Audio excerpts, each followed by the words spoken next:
Okay, నా voice మీకు క్లీన్గా వినిపిస్తూ ఉంటుంది. నేను స్పీకర్ ఆన్ చేసుకుని పెట్టుకున్నాను. మీరు అన్మ్యూట్ ఎప్పుడు చేసుకోవద్దండి, నేను చెప్పేంత వరకు మామూలుగా ఉండండి. సో గుడ్ ఈవినింగ్ అందరికీ. Today is 29th November 2024. Evening class 7 o'clock మనం స్టార్ట్ చేసాము. మార్నింగ్ చదువుకున్నది ఇంకొకసారి చదువుకుంటూ ఈరోజు మనం థియరీస్ ఆఫ్ లెర్నింగ్ని, ఫస్ట్ థియరీ ఏదైతే ఉందో బిహేవియరిస్టిక్ అప్రోచ్ ఆఫ్ లెర్నింగ్ ఏదైతే ఉందో దాన్ని మనం ఈరోజు కంప్లీట్ చేసుకుందాం. మార్నింగ్ మనం లెర్నింగ్ అనే ప్రాసెస్ ఎలా జరుగుతుందని నేర్చుకున్నాము. నేచర్ ఆఫ్ లెర్నింగ్ వచ్చేటప్పటికి రీజనింగ్ అండ్ థింకింగ్ ఉంటుంది. రీజనింగ్ అండ్ థింకింగ్ బేస్ చేసుకొని లెర్నింగ్ టేక్స్ ప్లేస్. తర్వాత మనకు 3 అప్రోచెస్ ఉన్నాయండి. ఫస్ట్ వచ్చేటప్పటికి మీకు ఇక్కడ స్క్రీన్ మీద కనిపిస్తూ ఉంటుంది. మొదటి అప్రోచ్ వచ్చేటప్పటికి సర్ఫేస్ అప్రోచ్ అని ఒకటి ఉంటుంది. అంటే ఏదైనా ఒక విషయాన్ని పైన మాత్రమే చదువుకుంటూ నేర్చుకుంటూ ముందుకు వెళ్ళే ఒక అప్రోచ్ని సర్ఫేస్ అప్రోచ్ అని అంటారు. డీప్ అప్రోచ్ వచ్చేటప్పటికి ఒక విషయాన్ని పూర్తిగా అవగతం చేసుకొని, అర్థం చేసుకొని, అందులో సారాంశాన్ని పిప్పి చేసి వదిలేస్తే దాన్ని డీప్ అప్రోచ్ అంటారు. కానీ ఈ 2 అప్రోచ్ల వల్ల మనకు పెద్దగా లాభం లేదు కనుక ఈ 2 అప్రోచ్లు ఏం చేస్తున్నాయి, 3వ అప్రోచ్ వైపు దారితీస్తుంది అనమాట. అది వచ్చి స్ట్రాటజిక్ అప్రోచ్ అని అంటారు. స్ట్రాటజిక్ అప్రోచ్ యొక్క ముఖ్య ఉద్దేశం ఏమిటంటే పిల్లల్ని ఎగ్జామినేషన్లో మంచి మార్కులు తెచ్చుకొని పాస్ అయ్యేలాగా చేయడం, దాన్ని స్ట్రాటజిక్ అప్రోచ్ అంటారు.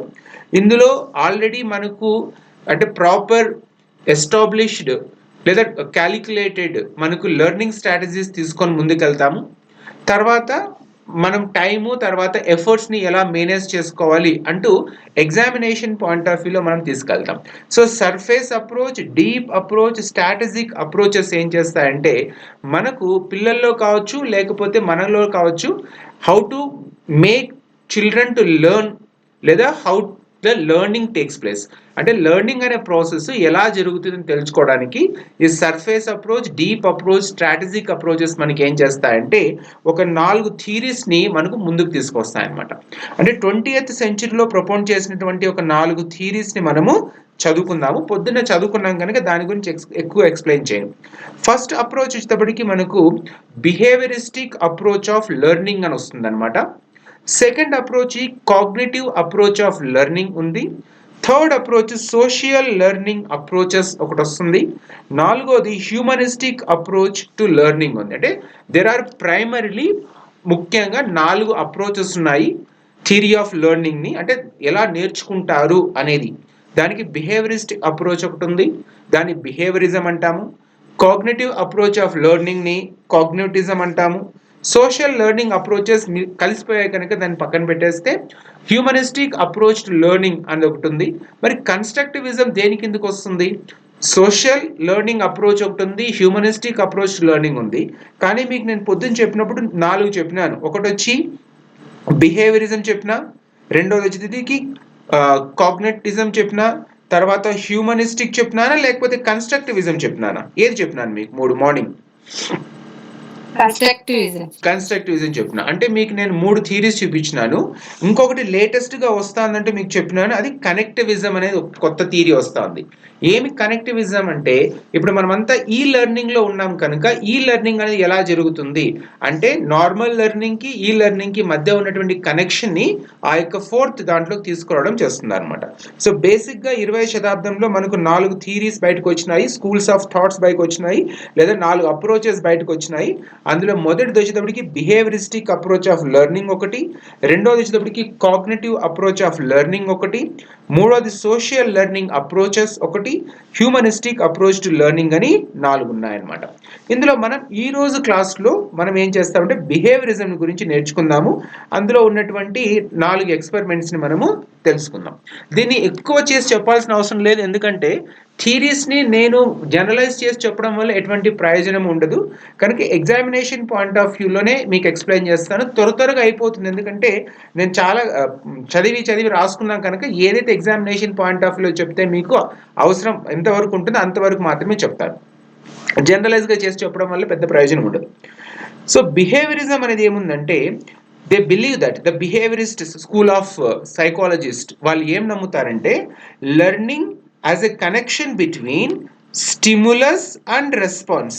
స్టిములస్కి రెస్పాన్స్కి మధ్య ఉన్నటువంటి కనెక్షనే లెర్నింగ్ అనేది జరుగుతుంది అని చెప్తున్నారు. అంటే learning as a connection between the process of learning is a connection between stimulus and response. అంటే స్టిములస్ అంటే ప్రేరకము లేదా ఉత్ప్రేరకం అనుకుంటారు, తెలుగులో అంటారు. రెస్పాన్స్ అంటే దానికి అనుగుణంగా ఏదైతే మనలో మార్పు కలుగుతుందో దాన్ని రెస్పాన్స్ అని అంటారు. Learning is a process of reacting to external stimuli. అంటే లెర్నింగ్ అనేది ఎలా జరుగుతుందంటే according to behaviour school of thought వాళ్ళు నమ్మేది ఏముందంటే learning is a process of reacting to external stimuli. అంటే బయట నుంచి ఏదన్నా మనకు ప్రేరకం కానీ లేదా ఉత్ప్రేరకం, ఏదో తెలుగులో ఏదో ఒక పదం అంటారు, ప్రేరకం దొరికినప్పుడు ఉద్దీపన, కరెక్ట్, ఉద్దీపన అనేది దొరికినప్పుడు మనకి ఏమవుతుందంటే ప్రతిస్పందన అనేది ఉంటుంది. దీన్ని నేను మీకు జనరలైజ్ చేసి చెప్పడం వల్ల అర్థమైతే అవుతుంది, ఎగ్జామ్లో రాదనమాట. ఫర్ ఎగ్జాంపుల్ మీకు learning is a process of reacting to external stimuli ఉందనుకుందాం. ఇందులో మీకు ఎగ్జాంపుల్ ఏం చెప్పొచ్చు నేను, మీరు దారిలో నడుస్తూ ఉన్నప్పుడు మీకు ఏమైంది, అకస్మాత్తుగా ఒక చిన్న పాట్ హోల్ లాగే కనిపించింది, మీరు చూడకుండా దాని మీద కాలేసినారు, మీరు కింద పడిపోయారు. అప్పుడు ఏమైంది, మీకు అక్కడ స్టిములస్ లేదు కదా మీలో. అంటే అక్కడ స్టిములస్ ఏదైనా ఉండింటే దాన్ని చూసి మీరు ఏం చేసేవాళ్ళు, రెస్పాండ్ అయ్యేవాళ్ళు. అక్కడ రెస్పాన్స్ లేదు కనుక మనకి ఏమవుతుంది, ట్రాఫిక్ సిగ్నల్స్ దగ్గర ట్రాఫిక్ లైట్స్ ఉంటాయి, అందులో రెడ్ సిగ్నల్ వస్తుంది అనమాట. అంటే అది చూడగానే మనలో ఏం జరుగుతుంది, ఒక రియాక్షన్ స్టార్ట్ అవుతుంది అనమాట. అంటే బయట కనిపించినటువంటి ఎర్ర రంగులో ఉన్నటువంటి ఆ యొక్క బల్బ్ చూడగానే, కలర్ లైట్ చూడగానే అది డేంజర్ అని మనము లైన్ క్రాస్ చేయకూడదు మనకు అర్థమవుతుంది. సో ఇక్కడ నేను చెప్తుంది జనరల్ ప్రాసెస్లో చెప్తున్నాను కనుక learning is a process of reacting to external stimuli. దీన్ని ఎగ్జామినేషన్ పాయింట్ ఆఫ్ వ్యూలో ఎలా చెప్పొచ్చు అంటే, ఇప్పుడు మీరు ఒక లెర్నింగ్ ప్రాసెస్లో ఉన్నారు, రియాక్టింగ్ టు ఎక్స్టర్నల్ స్టిములై అని చెప్తున్నారు. సో ఎక్స్టర్నల్ స్టిములై అంటే ఏముంది, మనకు దీంట్లో పిల్లి మీద, కుక్క మీద, ఎలుక మీద, చింపాంజీ మీద వాళ్ళు ఎక్స్పెరిమెంట్స్ చేసినారు. అందులో ఏముంది, వాటన్నిటికీ ఒక ఎక్స్టర్నల్ స్టిములైస్ ఇచ్చినారు. ఆ ఎక్స్టర్నల్ స్టిములైస్ అవన్నీ ఏం చేసినాయి, రియాక్ట్ అయినాయి. ఆ రియాక్ట్ అవడానికి ముందు, ఆ స్టిములైస్ ఇచ్చిన తర్వాత మధ్య జరిగినటువంటి ఒక ప్రాసెస్నే ఏమవుతుంది, లెర్నింగ్ అని అర్థమవుతుంది అనమాట. అంటే the connection between stimulus and response is learning అని చెప్తున్నారు. Learning is a process of reacting to external stimuli అని చెప్తున్నారు. ఎగ్జామినేషన్ పాయింట్ ఆఫ్ లో ద ప్రాసెస్ అని ఉంది కదా, ఎక్కడైతే మనకు స్టిములస్ దాని తర్వాత రెస్పాన్స్ వస్తుందో ఆ మధ్యలో జరిగేటువంటి మొత్తం కహాని అంతా కూడా, కథ అంతా కూడా లెర్నింగ్ అక్కడ జరుగుతూ ఉంటుంది. సో ఇంతే చాలా ఎగ్జామినేషన్ పాయింట్ ఆఫ్ వ్యూ. మరి నేను ఒక అరగంట సేపు దానికి స్టిములస్ అంటే రకరకాల స్టిములస్లు చెప్పినాం అనుకోండి, దానివల్ల మీకు ఎగ్జామ్లో ఏమీ రాదనమాట. నెక్స్ట్, ఈ ఏదైతే బిహేవియరిస్టిక్ స్కూల్ ఆఫ్ అప్రోచ్ ఉందో లేదా బిహేవియరిజం అనేది ఏది ఉందో, దట్ యాక్చువల్లీ అది ఎక్కడి నుంచి బయటకు వచ్చిందంటే అసోసియేనిస్టిక్ స్కూల్ ఆఫ్ సైకాలజీలో నుంచి బయటకు వచ్చింది. అంటే దీని యొక్క రూట్స్ బిహేవియరిస్టిక్ స్కూల్ ఆఫ్ ఐడియాలజీనో లేదా బిహేవియరిజం అనే ఒక థీరీస్ ఏవైతే మనకు ఉన్నాయో అవి దేని మీద ఆధారపడి ఉన్నాయంటే అసోసియేనిస్టిక్ స్కూల్ ఆఫ్ సైకాలజీ రూట్ అనమాట దీనికి. అంటే దీన్ని బేస్ చేసుకొని దీని మీద ఆధారపడే బిహేవియరిస్టిక్ స్కూల్ ఆఫ్ థీరీస్ అనేవి మనకు బయటికి రావడం చేసినారు, లేదా బిహేవియరిస్టిక్ అప్రోచెస్ అని బయటకు వచ్చినాయి. అంటే అసోసియేనిస్టిక్ స్కూల్ ఆఫ్ సైకాలజీ అంటే ఏముందంటే, వాళ్ళు నమ్మే సైకాలజిస్టులు, అసోసియేటిస్టిక్ స్కూల్ ఆఫ్ సైకాలజిస్ట్ నమ్మేది సిద్ధాంతం ఏమంటే, recollection of an item of knowledge, ఇక్కడ చూడండి, recollection of an item of knowledge is facilitated by associating that idea with another when the individual learned it. అంటే ఒక దానికి సంబంధించి మనం ఏదైనా నేర్చుకున్నప్పుడు దానికి అసోసియేటెడ్గా ఇంకొన్ని మనం నేర్చుకుంటామని చెప్తున్నారు. Recollection of an item of knowledge is facilitated. ఒక దాన్ని మనం నేర్చుకున్నాము, ఆ నేర్చుకున్న దాన్ని గుర్తు తెచ్చుకోవడం వల్ల మనం ఇంకొక దానికి నేర్చుకోవడానికి అది మనకి ఏం చేస్తుంది, అసోసియేట్ చేస్తుంది ఐడియా అని చెప్తున్నారు.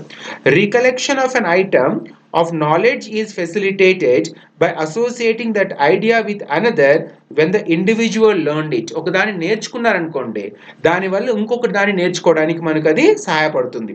ఎగ్జాంపుల్, అరోమా ఆఫ్ ఫ్లవర్స్ ఉంది, అంటే పువ్వుల సువాసన ఉందనుకోండి, ఆ పువ్వుల సువాసనను మీరు ఎక్కడన్నా ఒక మంచి సిచ్యువేషన్లో మీరు ఆ పువ్వుల సువాసనని మీరు ఆస్వాదించినారు, అనుభవించినారు, దాంట్లో మీరు మునిగి తేలినారనమాట.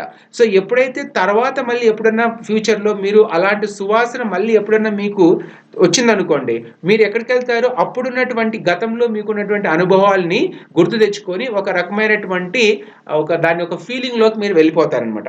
So aroma flowers some occurrence in life, good or bad feelings later in life. So ఎప్పుడైనా మనకి ఇలాంటి మంచి పూలు ఉన్నప్పుడు వాసన చూస్తాము, ఆ వాసన అంటే ఆ సిచ్యువేషన్లో ఎప్పుడైనా చూసింటాము, తర్వాత కూడా మనం దాన్ని ఏం చేస్తాం, దాన్ని గుర్తు తెచ్చుకోవడం వల్ల దానివల్ల మంచి ఫీలింగ్స్ అయినా రావచ్చు, లేకపోతే బ్యాడ్ ఫీలింగ్స్ అయినా తర్వాత లైఫ్లో రావచ్చు.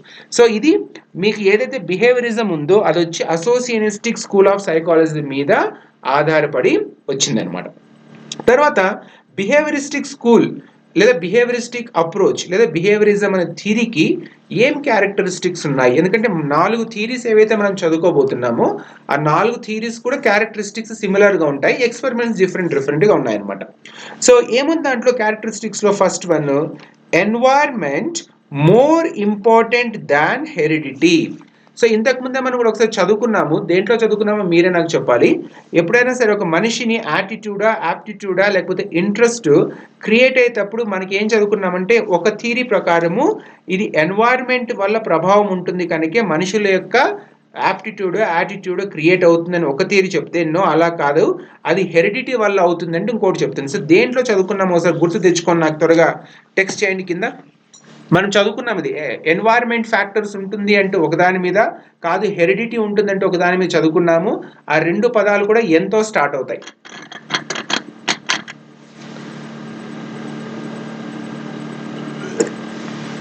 ఆ 2 పదాలు ఎంతో స్టార్ట్ అవుతాయి. అది మీకు తెలుగు మీడియం పుస్తకాల్లోనూ ఆంధ్రప్రదేశ్లో ఉన్నటువంటి బుక్స్లో లేదనమాట. Correct, nature and nurture. ఏ థియరీ చదువుకుంటున్నప్పుడు మనం ఇది నేచర్ అండ్ నర్చర్ గురించి డిస్కస్ చేసుకున్నాము? నేచర్ నర్చర్ గురించి, హెరిడిటీ తర్వాత జెనెటిక్స్ మీద ఉంటుంది మన యొక్క అని, తర్వాత కాదు అది మన చుట్టూ ఉన్న పరిస్థితులు, మన పుట్టి పెరిగిన వాతావరణం మీద ఆధారపడి ఉంటుంది అంటూ 2 ఉన్నాయి కదా, నేచర్ నర్చర్. ఆ నేచర్ నర్చర్ దేని కిందకి వచ్చింది యాక్చువల్గా? ఇంతకు ముందే నేర్చుకున్నాం, 2 క్లాసుల ముందే నేర్చుకున్నాం. ఇండివిజువల్ డిఫరెన్సెస్ మర్చిపోయినారు అందరూ. ఇండివిజువల్ డిఫరెన్సెస్ వచ్చినప్పుడు మనకు 2 రకాలైన డిఫరెన్సెస్ ఉన్నాయి కదా, అందులో వచ్చినప్పుడు నేచర్ ఒకటి వచ్చింది, నర్చర్ ఒకటి వచ్చింది అనమాట. మర్చిపోయినారు అందరూ, రైట్. నెక్స్ట్ ఇంకోటి, chief method of learning is condition. అంటే ఏదన్నా ఒక నేర్చుకోవడం పద్ధతిలో ముఖ్యమైనటువంటి మెథడ్ ఏముందంటే ఒకటే, అది వాళ్ళు కండిషన్ మీద ఆధారపడ్డ, అంటే ఒక కండిషన్ చేయడం వల్లనే నేర్చుకోవడం అనేది జరుగుతుంది అనేది క్యారెక్టరిస్టిక్ అనమాట బిహేవియరిజంలో. Next, study of overt behaviour. Overt behaviour అంటే ఏముంది? Directly observable behaviour. ఏదైతే మన కంటికి కనిపిస్తుందో ఆ కంటికి కనిపించే యొక్క బిహేవియర్ని స్టడీ చేసి వాళ్ళు ఏమనుకుంటున్నారంటే ఇది ఇది ఇలా నేర్చుకుంటారు కనుక ఇలాంటిది పద్ధతిలో నేర్చుకోవచ్చు. యాక్చువల్గా బిహేవియరిజం వాళ్ళు వచ్చేటప్పటికి వాళ్ళు చేసింది ఏముందంటే, బిహేవియరిజం అనేది వీళ్ళు నమ్మే థియరీ ఏముందంటే ఇది మెకానికల్గా లెర్నింగ్ ఉంటుంది కానీ మెదడు ఉపయోగించి నేర్చుకోవడం అనేది ఉండదు, మెదడుతో అవసరం లేకుండానే మెకానికల్గా నేర్చుకుంటుంది. So learning is a process which is mechanicalised. Mute చేసుకోండి, ఎవరో అన్మ్యూట్ చేసుకున్నారు. మెకానికల్గా నేర్చుకుంటారు కానీ అది ఏదో బుద్ధితో దాంతో సంబంధించింది కాదు అంటూ behaviouristic school psychologist నమ్ముతారనమాట.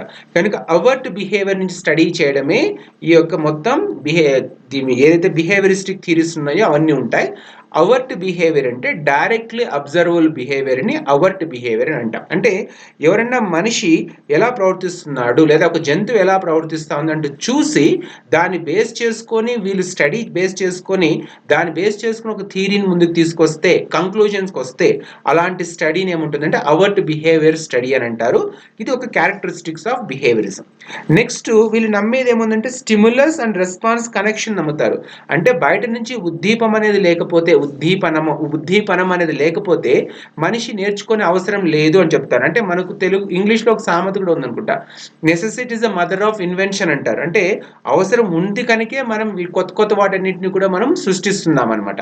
Necessity is the mother of invention. అలా స్టిములస్ అనేది లేకపోతే రెస్పాన్స్ అనేది కూడా ఉండదనమాట. ఇప్పుడు ఫర్ ఎగ్జాంపుల్ నేను డివియేట్ అయ్యి చెప్పకూడదని రాసుకున్నాను, ఆయన ఒక్క మాట చెప్తాను. ఇప్పుడు మనిషికి కానీ ఆకలి అనేది లేకుండా ఉందనుకుందాం, అంటే ఆకలి అనేది లేదు మనిషికి అనుకుందాం. ఇంత తప్పుడు పనులు, ఇంత కష్టాలు, ఇంత పాపాలు, లేదా పాపాలు వద్దులేండి పక్కన పెట్టండి, ఇంత కష్టపడడం కానీ, లేకపోతే ఇన్ని మాటలు పడి బతకడం కానీ, లేకపోతే ఇన్ని కష్టాలు అనుభవించాల్సిన అవసరం కానీ మనిషికి అవసరం ఉంటుందా? ఉండదు కదా. ఆకలి అనేది లేదనుకోండి, ఇంత కష్టం ఏముంది చెప్పండి మనకు.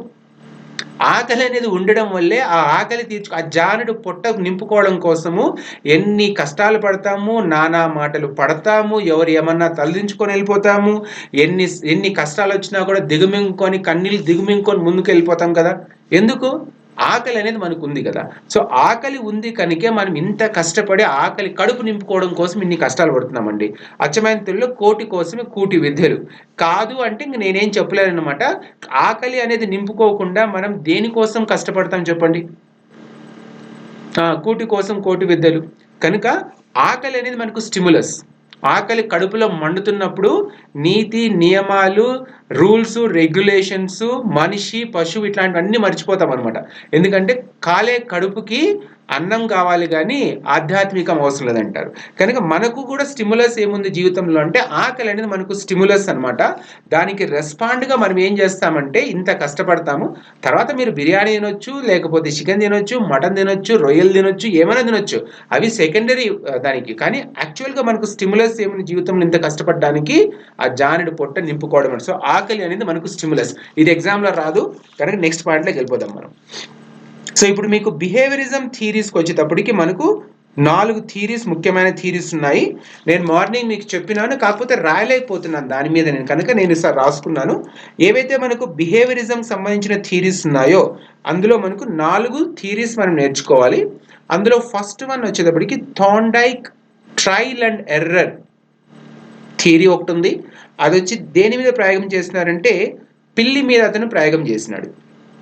Next Ivan Pavlov classical conditioning theory ఉంది. అది వచ్చి అతను కుక్క మీద ప్రయోగం చేసినాడు. మూడోది స్కిన్నర్ ఆపరెంట్ కండిషనింగ్, అతను ర్యాట్ ఎలుక మీద ప్రయోగం చేసినాడు. కోహెల్లర్ వచ్చేటప్పటికి ఇన్సైట్ఫుల్ లెర్నింగ్ అనేది ఉంది, చింపాంజీ మీద ప్రయోగం చేసినాడు. దాని పేరు సుల్తాన్ అని మీ అందరికీ తెలుసు. కాకపోతే నేను ఇంతకు ముందు చదువుతున్నప్పుడు ఎక్కడో వీడియోస్ చూస్తున్నప్పుడు స్కిన్నర్ ఆపరెంట్ కండిషనింగ్లో ర్యాట్తో పాటు పావురం మీద కూడా ప్రయోగం చేసినాడు అని విన్నాను. అది నిజమేనా కాదా? ర్యాట్తో పాటు పావురం మీద కూడా ప్రయోగం చేసినాడా స్కిన్నరు? మీరే చెప్పాలి, ఎవరన్నా అన్మ్యూట్ చేసుకోవద్దండి. స్కిన్నరు ర్యాట్తో పాటు పావురం మీద కూడా చేసినాడు.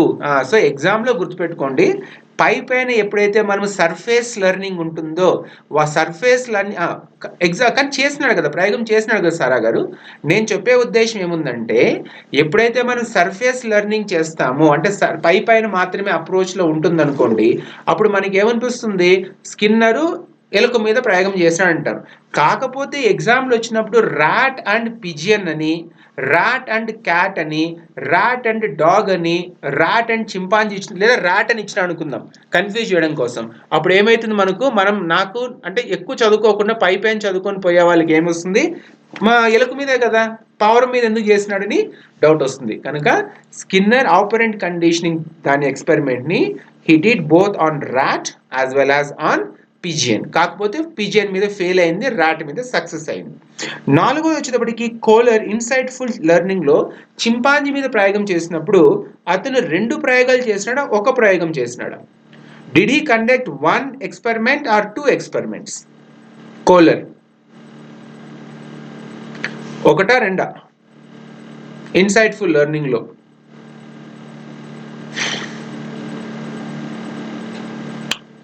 ఇన్సైట్ఫుల్ లెర్నింగ్లో కోలరు చింపాంజీ మీద ఎన్ని ఎక్స్పెరిమెంట్స్ చేసినాడు? 1 చేసినాడా, 2 చేసినాడా? 2 చేసినాడు. 1 వచ్చేటప్పటికి ఏం చేసినాడు, బనానాసే ఆ రూమ్లో ఏం చేసినాడు, దాని యొక్క గదిలో ఏం చేసినాడు, పై కప్పు మీద రూఫ్కి హ్యాంగ్ చేసింది ఒకటి ఉంది. తర్వాత రెండో ఎక్స్పెరిమెంట్ ఏం చేసినాడు అతను, ఆ యొక్క బనానానే ఆ యొక్క కేజ్ బయట పెట్టడం చేసినాడు అనమాట. సో 2 రకాలుగా దాని మీద ఎక్స్పెరిమెంట్స్ చేసి ఆ 2 దాంట్లోనూ దానికి తన యొక్క డెమోన్స్ట్రేషన్ చూపించడం వల్ల అది నేర్చుకుంది. సో నెక్స్ట్ మనం ఒక్కొక్కటి నేర్చుకుంటూ పోదాం. సో ఇవి 4 థియరీస్. మీకు మ్యాచ్ ద ఫాలోయింగ్ లాగా ఒక క్వశ్చన్ ఏదైనా అడగొచ్చు అనమాట. అటు ఇటు ఇటు అటు వేసి 3 కాంబినేషన్లో కూడా వేసి మిమ్మల్ని ఇబ్బంది పెట్టవచ్చు. కనుక గుర్తుపెట్టుకోండి. థాండైక్ వచ్చి trial and error experiment done on cat. Pavlov వచ్చేటప్పటికి classical conditioning experiment done on dog.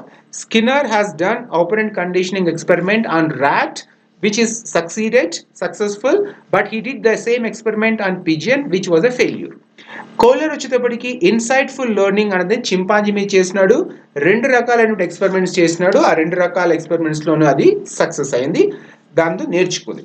Next మనం ఒక్కొక్క థియరీని చదువుకుందాము. ఎగ్జామినేషన్ పాయింట్ ఆఫ్ వ్యూ చదువుకుందాం. ఎక్కువ చెప్పను నేను, అందరూ చదివిందే ఎక్కడ చూసినా దీని గురించి ఇన్ఫర్మేషన్ ఉంది.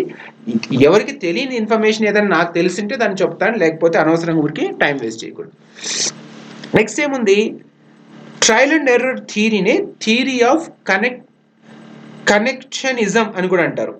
రాసుకోండి. ట్రయల్ అండ్ ఎర్రర్ థియరీనే థియరీ ఆఫ్ కనెక్షనిజం అని కూడా అంటారనమాట. ఎందుకంటే స్టిములస్కి రెస్పాన్స్కి కనెక్షన్ ఉంటుంది కనుక దీన్ని థియరీ ఆఫ్ కనెక్షనిజం అని అంటారు. థాండైక్ అనే psychologist, he belongs to America and he is also known as father of modern, రాసుకోండి ఇక్కడ, he is also known as father of modern educational psychology. ఎవరైతే థాండైక్ ఉన్నారో అతను father of modern educational psychology. Watson వచ్చేటప్పటికి considered to be father of behaviourism. ఓకేనా. ఇప్పుడు ఇది ఏమి బేస్ చేసుకుని ఉంటుందంటే ఎస్ఆర్ టైప్ థియరీ అని కూడా అంటారు దీన్ని, స్టిములస్ రెస్పాన్స్ థియరీ అని కూడా అంటారు. ఇక్కడ రాసినా కదా, originally S R framework or theory కూడా అంటారు దీన్ని. అంటే స్టిములస్ రెస్పాన్స్ ఫ్రేమ్వర్క్ మీద బేస్ అయినటువంటి థియరీ అనమాట. స్టిములస్ ఎంత బలంగా ఉంటుందో రెస్పాన్స్ కూడా అంతే బలంగా ఉంటుంది. స్టిములస్ తక్కువ అంటే వీక్గా ఉంటే రెస్పాన్స్ కూడా చాలా వీక్గా ఉంటుందంటూ ఇక్కడ చెప్తున్నారు అనమాట. సో ఇది మనకు ఎస్ అంటే స్టిములస్ అని, ఆర్ అంటే రెస్పాన్స్ అనే ఫ్రేమ్వర్క్ జరుగుతుంది. సో వీళ్ళు నమ్మేది ఏముంది, ఇతను థాండైక్ నమ్మి ఏం చేస్తున్నాడు, learning is the result of association between stimulus and response. అంటే నేర్చుకునే ప్రక్రియ, అభ్యసనం అనేది ఎలా జరుగుతుందంటే ఏదైతే స్టిములస్ కి రెస్పాన్స్ కి మధ్య ఉన్నటువంటి అసోసియేషన్ అయితే ఉందో, learning is a result of association between stimulus and response. Stimulus strong గా ఉందనుకుంటే రెస్పాన్స్ కూడా స్ట్రాంగ్ గా ఉంటుంది. స్టిములస్ వీక్ గా ఉందంటే రెస్పాన్స్ కూడా వీక్ గా ఉంటుందని చెప్తున్నారు. ఇది దేని మీద ఆధారపడి ఉంటుందంటే ఈ యొక్క మొత్తం థియరీ అంతా కూడా లా ఆఫ్ ఎఫెక్ట్ మీద ఆధారపడి ఉంటుంది. ఏమి లా ఆఫ్ ఎఫెక్ట్ అంటే responses that are immediately followed by a satisfactory outcome. నేను చదువుతున్నాను కాండి చూసుకోండి. Responses that are immediately followed by a satisfactory outcome became more strongly associated with the situation and are most likely to occur again in future. అంటే మనం ఏదన్నా ఒక పని చేసినప్పుడు, ఒకదానికి రెస్పాండ్ అయ్యే ఒక పని చేసినప్పుడు వెంటనే దానికి మనకు సాటిస్ఫాక్టరీ అవుట్కమ్ ఉందనుకుందాం. అంటే దానివల్ల మనకి ఏదైనా ఒక సాటిస్ఫాక్షన్ కలిగే విధంగా ఏదైనా జరిగింది అనుకుందాం, అవుట్కమ్ ఉందనుకోండి. అప్పుడు ఏమవుతుంది, దానికి మనం ఎక్కువ అటాచ్ అయిపోయి అలాంటి సిచ్యువేషన్ వచ్చినప్పుడు అలాంటి పనినే మళ్ళీ చేయాలని మనము సిద్ధపడతాం అనమాట. So this is called law of effect. Responses that are immediately followed by a satisfactory outcome become more strongly associated with the situation and are most likely to occur again in future. అంటే ఇప్పుడు మీరు క్లాస్లో పిల్లోడు చదవమన్నారు, ఒక lesson చదవమన్నారు, బాగా చదివిన వెంటనే మీరు అబ్బాయికి చాక్లెట్ ఇచ్చినారు. అప్పుడు ఏమవుతుంది, నెక్స్ట్ టైం ఎప్పుడైనా మీరు చదవమని చెప్పినారు అనుకోండి, వెంటనే వాడు లేసి నిలబడి చదువుతాడు, నెక్స్ట్ థాట్ లేకోకుండా అనమాట. కనుక ఇట్లా లా ఆఫ్ ఎఫెక్ట్ అనేది మెయిన్ దీని మీద ఆధారపడి థాండైక్ థియరీ మనకు బయటకు వచ్చింది. తర్వాత థాండైక్ నమ్మేది ఏముందంటే, అంటే బిహేవియరిస్టిక్స్ నమ్మేది ఏముందంటే, learning is a mechanical process, అంతేకాని దానికి మెదడు కావాలి, అది కావాలి, ఇది కావాలి, జ్ఞానం ఇలాంటివన్నీ లేకుండా మెకానికల్ ప్రాసెస్లో లెర్నింగ్ ఉంటుందంటే చెప్తున్నారు. దానికి ఎగ్జాంపుల్ ఏముందంటే స్విమ్మింగ్ అనమాట. అంటే స్విమ్మింగ్ అనేది మనకు ఎక్కువ ఆలోచించి, మెదడుతో ఆలోచించి, లాజికల్గా ఆలోచించి, రేషనల్గా ఆలోచించి నేర్చుకునేది కాదు కదా. So swimming is an example for mechanical process of learning under behaviourism అయిపోయింది. ఇక తర్వాత అందరికీ తెలిసినటువంటిది, నేను చాలా ఏదో సాధ్యమైనంత వరకు కృషి చేసి దాన్ని బొమ్మలు వేసుకున్నాను అనమాట. చూద్దాం అది ఎంత సైక్లింగ్ కావచ్చు. సో ఎంతమంది బాగా వచ్చిందో మీకే కనిపిస్తుంటుంది కనుక మీరు చూసుకోవచ్చు. ఎందుకంటే కాపీ కొట్టి రాయడం కంటే సొంతంగా బొమ్మలు వేసుకుందామని గుర్తుకొచ్చింది అనమాట. So Thorndike's experiment on cat. Thorndike ఏం ఎక్స్పెరిమెంట్ చేసినాడు? పిల్లి మీద ఎక్స్పెరిమెంట్ చేసినాడు. సో మీకు అందరికి తెలుసు, పిల్లి తప్ప అంతా వేసినాను, పిల్లి మీరు వేసుకోవాలన్నమాట బొమ్మ తీసుకున్న తర్వాత. ఇక్కడ మనకి ఏముంది, థార్న్డైక్ ఏం చేసినాడు, ఒక చిన్న కేజ్ దాంట్లో లేదా బొమ్మ లాంటి ఒక బోన్ లాంటి దాంట్లోకి ఏం చేసినాడు, పిల్లిని లోపల పెట్టినాడు. సో నేను ఎక్స్ అని పెడుతున్నాను, పిల్లి బొమ్మ మీరే వేసుకోండి, ఎక్స్ అనమాట పిల్లి. సో పిల్లిని అందులో పెట్టి ఏం చేసినాడు, బయట ఒక స్టిమ్యులస్ పెట్టినాడు. నేను చదివిన దాని ప్రకారం బయట స్టిమ్యులస్లో అతను ఫిష్ పెట్టినాడు. ఫిష్ కరెక్ట్ అయినా కాదా మీరు ఒకసారి చూసుకోండి. ఫిష్ అంటే బయట ఉన్నటువంటి స్టిమ్యులస్లో ఫిష్. ఏమి స్టిమ్యులస్ అని అడగవచ్చు కదా, మనం తెలియదు కదా, కనుక స్టిమ్యులస్ వచ్చి ఫిష్ అనమాట. పిల్లినేమో లోపల బంధించినాడు. పిల్లికి బాగా ఆకలి అవుతుంది, అది ఆకలి అవుతుంది కనుక కడుపు కాలుతుంది, బయట ఏమో ఫిష్ బాగా మెరిసిపోతుంది అనమాట ఫిష్. ఇప్పుడు దానికి ఏం చేయాలి, ఆ బయటకు వచ్చి ఫిష్ తినాలంటే లోపల ఉన్నటువంటి ఆ పిల్లికి ఏదో ఒకటి నేర్చుకోవాలి, కొత్తది నేర్చుకోవాలి.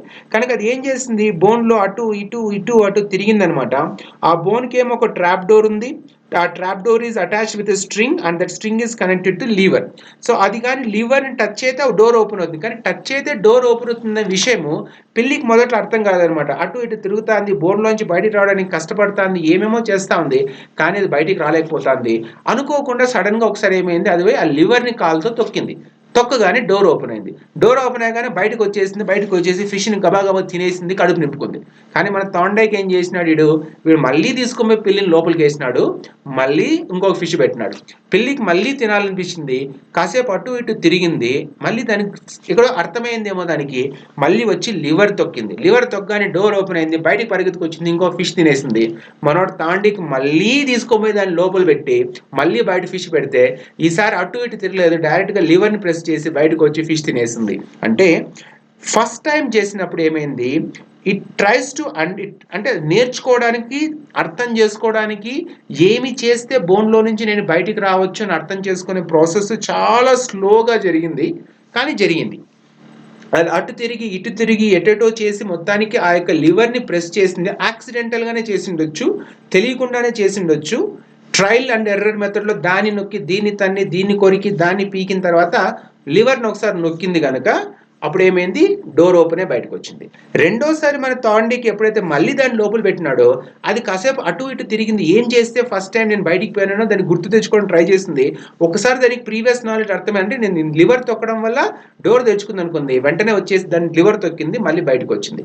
మూడోసారి థార్న్డైక్ లోపల పెడితే ఇంకా అది ఆలోచించలేదనమాట, డైరెక్ట్గా పోయింది, లివర్ తొక్కింది. So this is called trial and error method అనమాట. అంటే మొదటిసారి అది అర్థం చేసుకోవడం కోసము ఎన్నో రకాల ట్రయల్స్ చేసింది, ప్రతిసారి తప్పులు వచ్చింది, కానీ చివరికి ఆ లివర్ అనేది తొక్కడం వల్ల ఏమైందంటే సక్సెస్ అయి బయటకు వచ్చింది.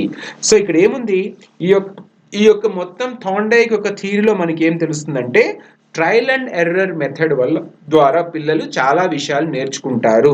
మొదట్లో నేర్చుకోవడానికి కష్టం అనిపించినా కానీ ఒక్కసారి నేర్చుకున్నారనుకోండి, దాన్ని రీఇన్ఫోర్స్ చేస్తూ ఉంటే పిల్లల్లో నేర్చుకునే సామర్థ్యం, అభ్యసన సామర్థ్యం పెరుగుతుందంటూ మనకు థార్న్డైక్ వల్ల మనకు అర్థమైంది. This is called trial and error theory అనమాట. ఇది మొదటి థియరీ.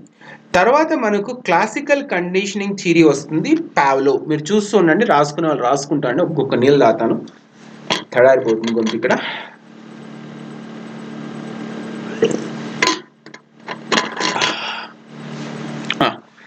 సో రెండోది classical conditioning theory by Ivan Pavlov. ఇతను రష్యన్ సైకాలజిస్ట్, బిహేవియరిస్ట్. 1904లో ఇతనికి నోబెల్ ప్రైజ్ వచ్చిందనమాట. ఈ మొత్తం క్లాసికల్ కండిషనింగ్ థియరీ ఏదైతే పావ్లో తీసుకొచ్చినాడో అది వచ్చేటప్పటికి based on stimulus and response. అంటే స్టిమ్యులస్ రెస్పాన్స్ ఇంతకుముందు సేమ్ అదే, అలాంటిది ఇది కూడా అనమాట, స్టిమ్యులస్ అండ్ రెస్పాన్స్ మీద ఆధారపడి ఉంటుంది. ఇక్కడ ఈ థియరీని, క్లాసికల్ కండిషనింగ్ థియరీ ఏదైతే ఉందో దాన్ని ఇంకొక రకంగా కూడా పిలుస్తారు. దాన్ని ఏమంటారంటే ఇక్కడ లెర్నింగ్ త్రూ అసోసియేషన్ అంటున్నారు. క్లాసికల్ కండిషనింగ్ థియరీ అనేది లెర్నింగ్ త్రూ అసోసియేషన్ అంటారు. ఈ క్లాసికల్ కండిషనింగ్ థియరీకి animal psychology, right, Thorndike was father of animal psychology. ఓకేనండి. ఈ classical conditioning theory by Ivan పావ్లోకి ఈ క్లాసికల్ కండిషనింగ్ థియరీకే ఇంకా కొన్ని పేర్లు ఉన్నాయి. దాన్ని ఏమని పిలుస్తారంటే రెస్పాండెంట్ కండిషనింగ్ అని కూడా అనొచ్చు క్లాసికల్ కండిషనింగ్ ని.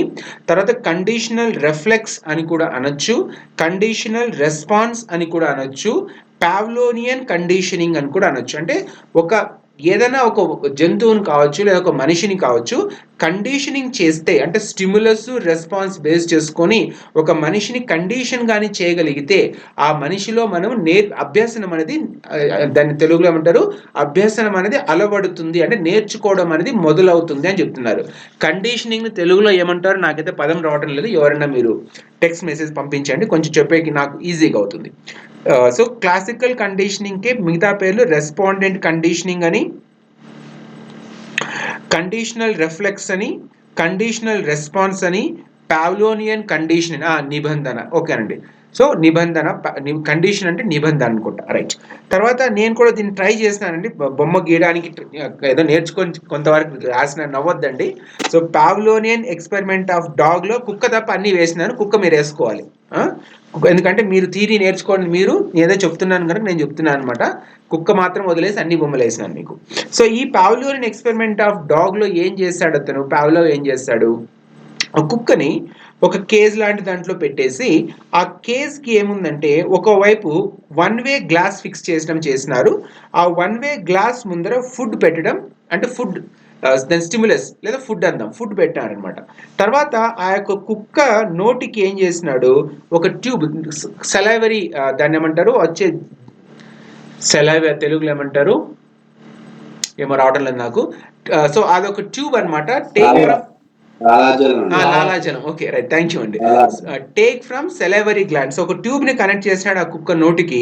ఆ కుక్కలో లాలాజలం ఊరినప్పుడంతా కూడా ఆ ట్యూబ్ ద్వారా ఏమవుతుందంటే అది పాస్ అయ్యి వచ్చి ఇక్కడ ఒక కప్ ఉంది చూడండి, ఈ కప్పు పెట్టినాడు అనమాట. ఆ కప్పు ఎందుకు ఉంది, ఫర్ మెజరింగ్ సెలైవా, ఎంత అమౌంట్ ఆఫ్ సెలైవా సెక్రీట్ అవుతుంది అనేది కలెక్ట్ చేసుకుంటున్నారు అక్కడ. తర్వాత దాన్ని రికార్డింగ్ డివైస్ కూడా దాని ముందు ఒకటి పెట్టినారు. ఇవంతా పెట్టిన తర్వాత కుక్కని లోపల పెట్టి అతను ఏం చేసినాడు, కథ మీకు తెలుసు, కుక్క లోపల ఉంటుంది, బయట నుంచి ఫుడ్ వస్తుంది. ఆ ఫుడ్ మనకి ఇక్కడ ఏముంటుంది, వన్ వే గ్లాస్ మాత్రం ఉంటుంది. అంటే బయట ఉన్న కుక్కకి, లోపల ఉన్న కుక్కకి, బయట ఉన్న కుక్క కాదు, సారీ, లోపల ఉన్న కుక్కకి బయట ఏం జరుగుతుందో అర్థం కాదనమాట.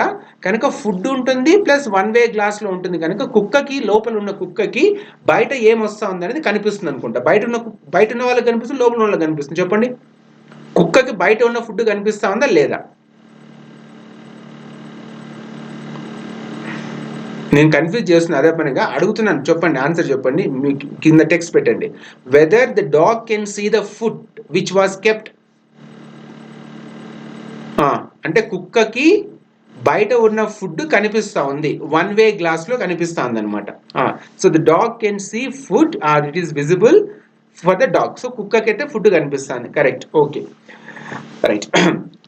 ఇప్పుడు కథలో ఏం జరుగుతుంది, కథ మీకు తెలుసు అనమాట.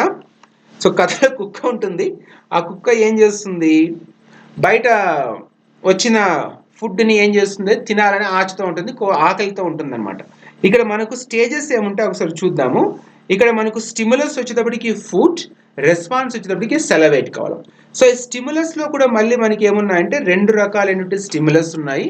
ఒకటి వచ్చి అన్కండిషనల్డ్ స్టిమ్యులస్, అన్కండిషన్డ్ స్టిమ్యులస్, నెక్స్ట్ వచ్చేటప్పటికి కండిషన్డ్ స్టిమ్యులస్. ఫస్ట్ వినండి, అందరికీ తెలిసిన థియరీనే నా పద్ధతిలో నేను చెప్తాను అనమాట. స్టిమ్యులస్ వచ్చేటప్పటికి మనకి అన్కండిషన్డ్, రెండోది వచ్చేటప్పటికి కండిషన్డ్. ఇప్పుడు నీకు కుక్క కథ చెప్పినా అనుకోండి, అందరికి తెలిసిందే కనుక నేనేం చేస్తాను అంటే కొంచెం మార్చి ఈ పావ్లోనియన్ ఎక్స్పెరిమెంట్ ఆఫ్ డాగ్ ని నేను ఇంకొకసారి చెప్తానమాట, వేరే విధంగా చెప్తాను, ఎక్కువ నవ్వొద్దండి. ఇప్పుడు పెళ్లి చూపులకి వెళ్తాం. పెళ్లి చూపులకి వెళ్ళినప్పుడు ఏం చేస్తాము, మగవాళ్ళు వెళ్దాం అనుకుంటా, అబ్బాయి వెళ్తాడు అనమాట, పెళ్లి చూపులకి వెళ్తాడు. పెళ్లి చూపులకి వెళ్ళిన తర్వాత అమ్మాయిని చూస్తాడు, అమ్మాయి బాగుంది అనుకోండి, నచ్చింది అనుకోండి, ఓకే అనుకుంటారు. కానీ వెంటనే మళ్ళీ డౌట్ వస్తుంది అనమాట. ఇప్పుడే ఓకే అంటే కట్నం తక్కువ ఇస్తారేమో కదా, కనుక మనం కొంచెం సేపు ఉందాము, నచ్చినట్లు ప్రవర్తిద్దాము, కొంచెం యాక్టింగ్ చేద్దాము, అమ్మాయి కాలు బాగాలేదు, ముక్కు వంకరు ఉంది, అట్లుంది ఇట్లుంది, నల్లగుంది, పొట్టిగుంది, లావుగుంది, అన్నీ మాట్లాడతారనమాట. అనగానే మెయిన్ ఒక స్టిములస్ వస్తుంది లోపల నుంచి, మెల్లిగా ఎవరిని వచ్చి చెప్తారనమాట, కొంచెం చూసుకోండి బాబు, కొంచెం మా వాళ్ళు కట్నం ఇవ్వడానికి కూడా రెడీగా ఉన్నారు, ఎంత కావాలంటే అంత ఇస్తాము, కట్న కానుకలు అన్నీ కూడా ఇస్తాము అని అనుకోండి. ఇంకా మనోడు ఇంకొంచెం దిగుతాడనమాట. దిగి ఓకే కట్న కానుకలు ఇస్తారంటే సర్లే అని ఆలోచిస్తాం. ఇప్పుడు ఇందులో మరి పెళ్లి చూపులకు వెళ్ళి చూస్తున్నప్పుడు అమ్మాయి పెళ్లి చేసుకోవాలి, కట్న కానుకలకి ఎక్స్ట్రా మళ్ళీ ఏదో దొరికింది దీనికి. సో ఇప్పుడు నేను అడిగే క్వశ్చన్ ఏముందంటే, ఇలాంటి పావ్లోవ్ ఎక్స్పెరిమెంట్ ఆఫ్ డాగ్ని ఆ డాగ్ రీప్లేస్ చేసి కట్నం తీసుకున్న మగ కుక్కల్ని మనం ఉపయోగించుకున్నాం అనుకోండి, నేనైతే తీసుకోలేదని ధైర్యంగా చెప్తున్నాను అనమాట. సో కట్నం తీసుకున్న వాళ్ళతో బాధపడొద్దండి, ఉన్నది ఎక్స్పెరిమెంట్ ఈ విధంగా చెప్తున్నానంటే నేను. సో అప్పుడు పెళ్లికి వెళ్ళినప్పుడు 2 స్టిములస్ ఉన్నాయి. ఒకటి అందమైన అమ్మాయి లేదా మంచి ఉన్న అమ్మాయి, తర్వాత కట్న కానుకలు ఉంటాయన్నమాట. ఇందులో ఏది మనకు అన్కండిషన్డ్ స్టిములస్, ఏది కండిషన్డ్ స్టిములస్? ఒకసారి చెప్పండి, ఏది కండిషన్డ్ స్టిములస్, ఏది అన్కండిషన్డ్ స్టిములస్? అర్థమైందా లేదా నేను చెప్తున్న పావ్లోవ్ ఎక్స్పెరిమెంట్ కొత్త పద్ధతిలో?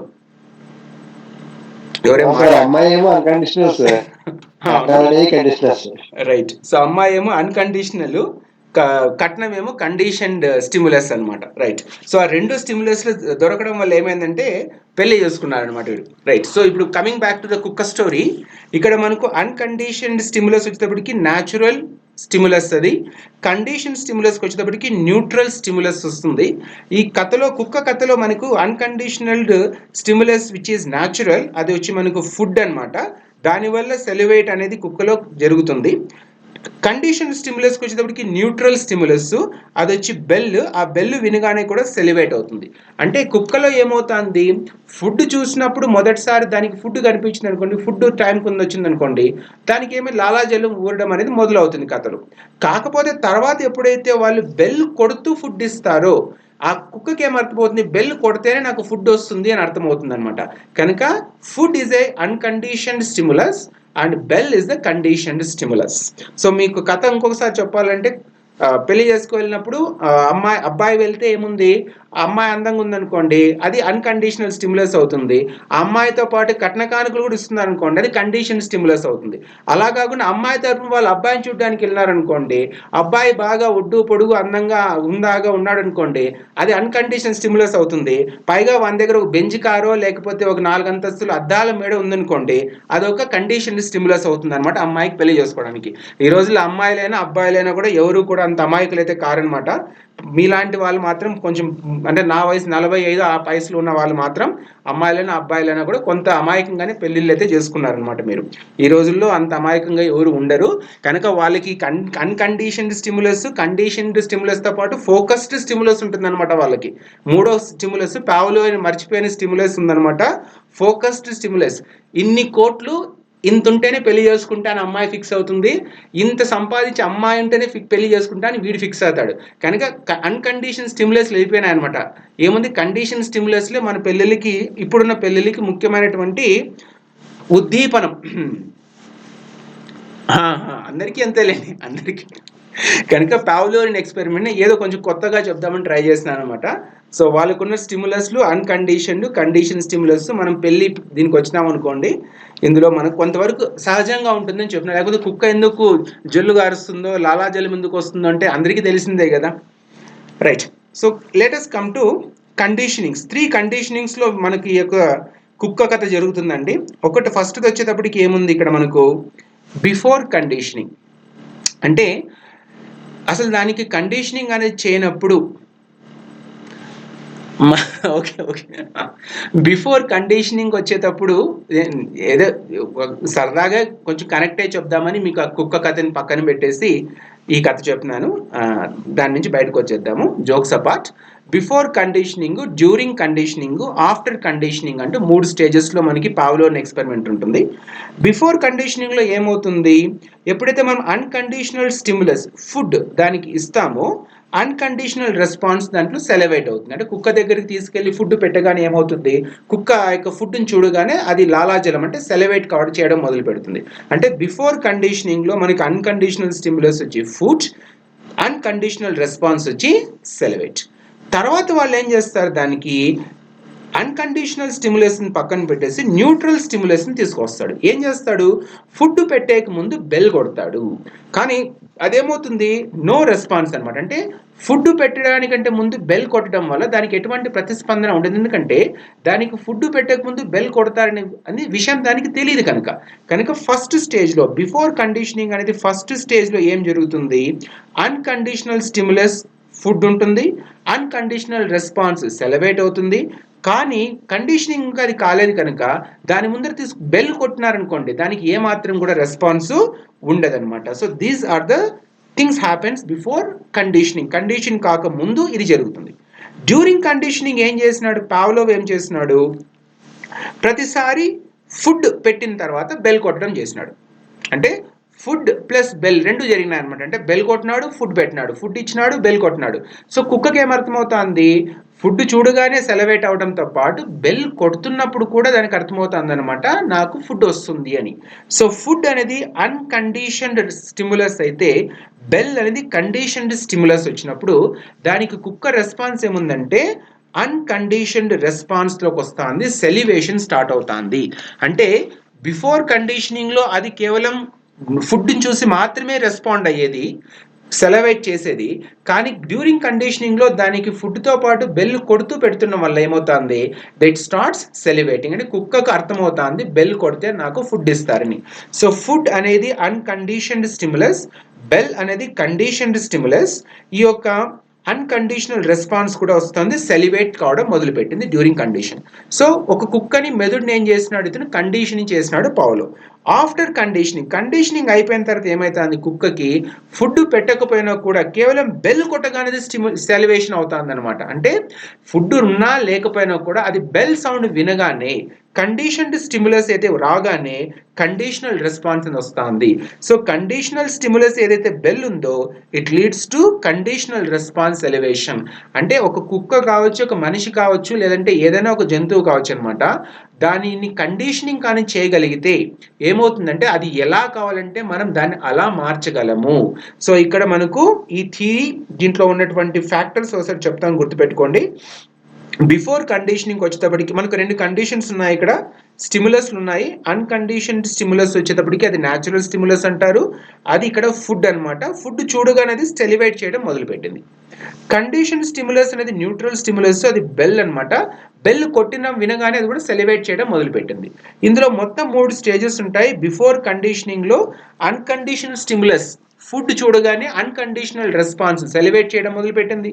తర్వాత దానికి ఏం చేస్తున్నారు, న్యూట్రల్ స్టిమ్యులస్ని తీసుకొచ్చి బెల్ కొడితే దాంట్లో ఎటువంటి రెస్పాన్స్ లేదనమాట, because it was not at conditioned. తర్వాత పావ్లో దాన్ని కండిషన్ చేయడం మొదలుపెట్టినాడు.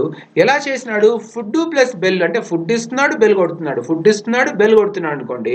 అప్పుడు రెండూ చేయడం వల్ల ఏమవుతుందంటే అన్కండిషన్డ్ స్టిమ్యులస్ని కండిషన్డ్ స్టిమ్యులస్ని రెండింటిని జోడించి తీసుకోవడం వల్ల అన్కండిషనల్ రెస్పాన్స్ అనేది కుక్కలోంచి రావడం జరిగింది, అది సెలివేషన్ కావడం జరిగింది డ్యూరింగ్ కండిషనింగ్లో. ఆఫ్టర్ కండిషనింగ్ అయిపోయింది, ఫుడ్ లేదు అక్కడ, యాక్చువల్గా అసలైంది లేదు, కొసరు ఎక్కువ ఉంది, బెల్ ఉంది. ఆ బెల్ అనేది కండిషనడ్ స్టిమ్యులస్, ఆ కండిషన్ స్టిమ్యులస్ చూడగానే కూడా ఒక రెస్పాన్స్ అవుతుంది కుక్క.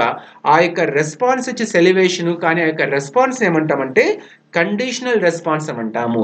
సో ఫైనల్గా ఆ కుక్కని వాడు మెదుడిని కండిషన్ చేసి బెల్ కొట్టగానే దాంట్లో సెలివేట్ కావడం అనేది స్టార్ట్ అయ్యేలా చేసినారు. కనుక పావ్లోవియన్ థియరీ ప్రూవ్స్ దట్ లెర్నింగ్ మనం నేర్పించేయాలంటే పిల్లల్లో చదువుకోవడంగా దాని ఏమంటారు, అభిరుచి కాదు, చదువుని ఏమంటారు, లెర్నింగ్ ఏమంటారు, అభ్యాసనాన్ని చేయాలంటే వాళ్ళని మనం కండిషన్ చేస్తూ వాళ్ళకి ఏ స్టిమ్యులస్ ఇస్తే వాళ్ళు మోటివేట్ అయ్యి వాళ్ళు చదువుకుంటారో దాన్ని తెలుసుకొని చదువుకోవడం కోసం మనం దీన్ని మనము ఉపయోగించుకోవాలి. సో ఇది ఏ థియరీ మనం చెప్పింది ఇంతకుముందు, నేను చెప్పింది కుక్క కథ, classical conditioning theory propounded by Pavlov. ఇది చాలా ప్రభావం అనమాట. స్టిమ్యులస్ అనేది లేకపోతే పిల్లలు కూడా ఈ రోజుల్లో చదువుకోరనమాట. మీరు appreciation is also stimulus, criticism is also stimulus, but negative stimulus అనమాట. రైట్. సో ఇందులో కుక్క కథలో మీకు ఏమైనా డౌట్స్ ఉంటే అడగొచ్చండి. ఇంకొకసారి కావాలంటే చెప్తాను, నాకేం ప్రాబ్లం లేదు. కాకపోతే కుక్క కథ చిన్నప్పుడు మీ బిఎడ్ నుంచి కుక్క కుక్క కుక్క అని చెప్తుంటే అందరికీ విసుగు వస్తుంది కనుక కొంచెం కట్నంకి ఈ పక్కకు తీసుకొచ్చిన అంతే కథని. రైట్ అండి. నెక్స్ట్ మూడోది వద్దామండి, operant conditioning by BF Skinner. ఏముంది ఇది? He is an American psychologist, behaviourist అనమాట. Learning through consequences. ఇది నిజంగా జరుగుతుందా అంటే నాకైతే నమ్మకం లేదు. ఎన్నిసార్లు మనం తన్నులు తిన్నా కూడా అదే తప్పులు చేస్తూనే ఉంటాం, ఎన్నిసార్లు ముటక్కాలు ఉన్నా కూడా అవే పొరపాట్లు చేస్తూనే ఉంటాం అనమాట. కానీ ఇతను నమ్మేది ఏముందంటే ఆపరెంట్ కండిషనింగ్ అంటుంది B F Skinner. Learning through consequences అంటే మనం ఒక పని చేసినప్పుడు పాజిటివ్ కాన్సిక్వెన్సెస్ ఉంటే దాన్ని మళ్ళీ మళ్ళీ చేస్తాము, నెగిటివ్ కాన్సిక్వెన్సెస్ ఉంటే దాన్ని చేయమంటారు. కానీ ఇది ఎక్కడో కొడతాంది నాకు. మళ్ళీ థియరీ అంతా చెప్పి మీకు నేను మళ్ళీ జనరలైజ్ చేస్తే బాగుంటుంది కనుక థియరీ నేర్చుకుందాం first. So learning through consequences అనేది operant conditioning by BF Skinner చెప్తున్నది. ఇందులో ఏముంది? Response to be made first then gets reinforcement in form of reward or punishment. అంటే ఏదన్నా ఒక స్టిమ్యులస్ మనకు దాగానే దానికి రెస్పాండ్ అవుతాము, కానీ ఆ రెస్పాండ్ కావడం వల్ల అది రీఇన్ఫోర్స్ ఎప్పుడు చేస్తామంటే మళ్ళీ మళ్ళీ ఎప్పుడు పాటిస్తామంటే దాన్ని రివార్డ్ దొరికినప్పుడు లేదా పనిష్మెంట్ వచ్చిన అవాయిడ్ చేస్తాం. ఇన్స్ట్రుమెంటల్ కండిషనింగ్, దేని పౌలో కదా మీరు చెప్తుంది Sara? Operant conditioning.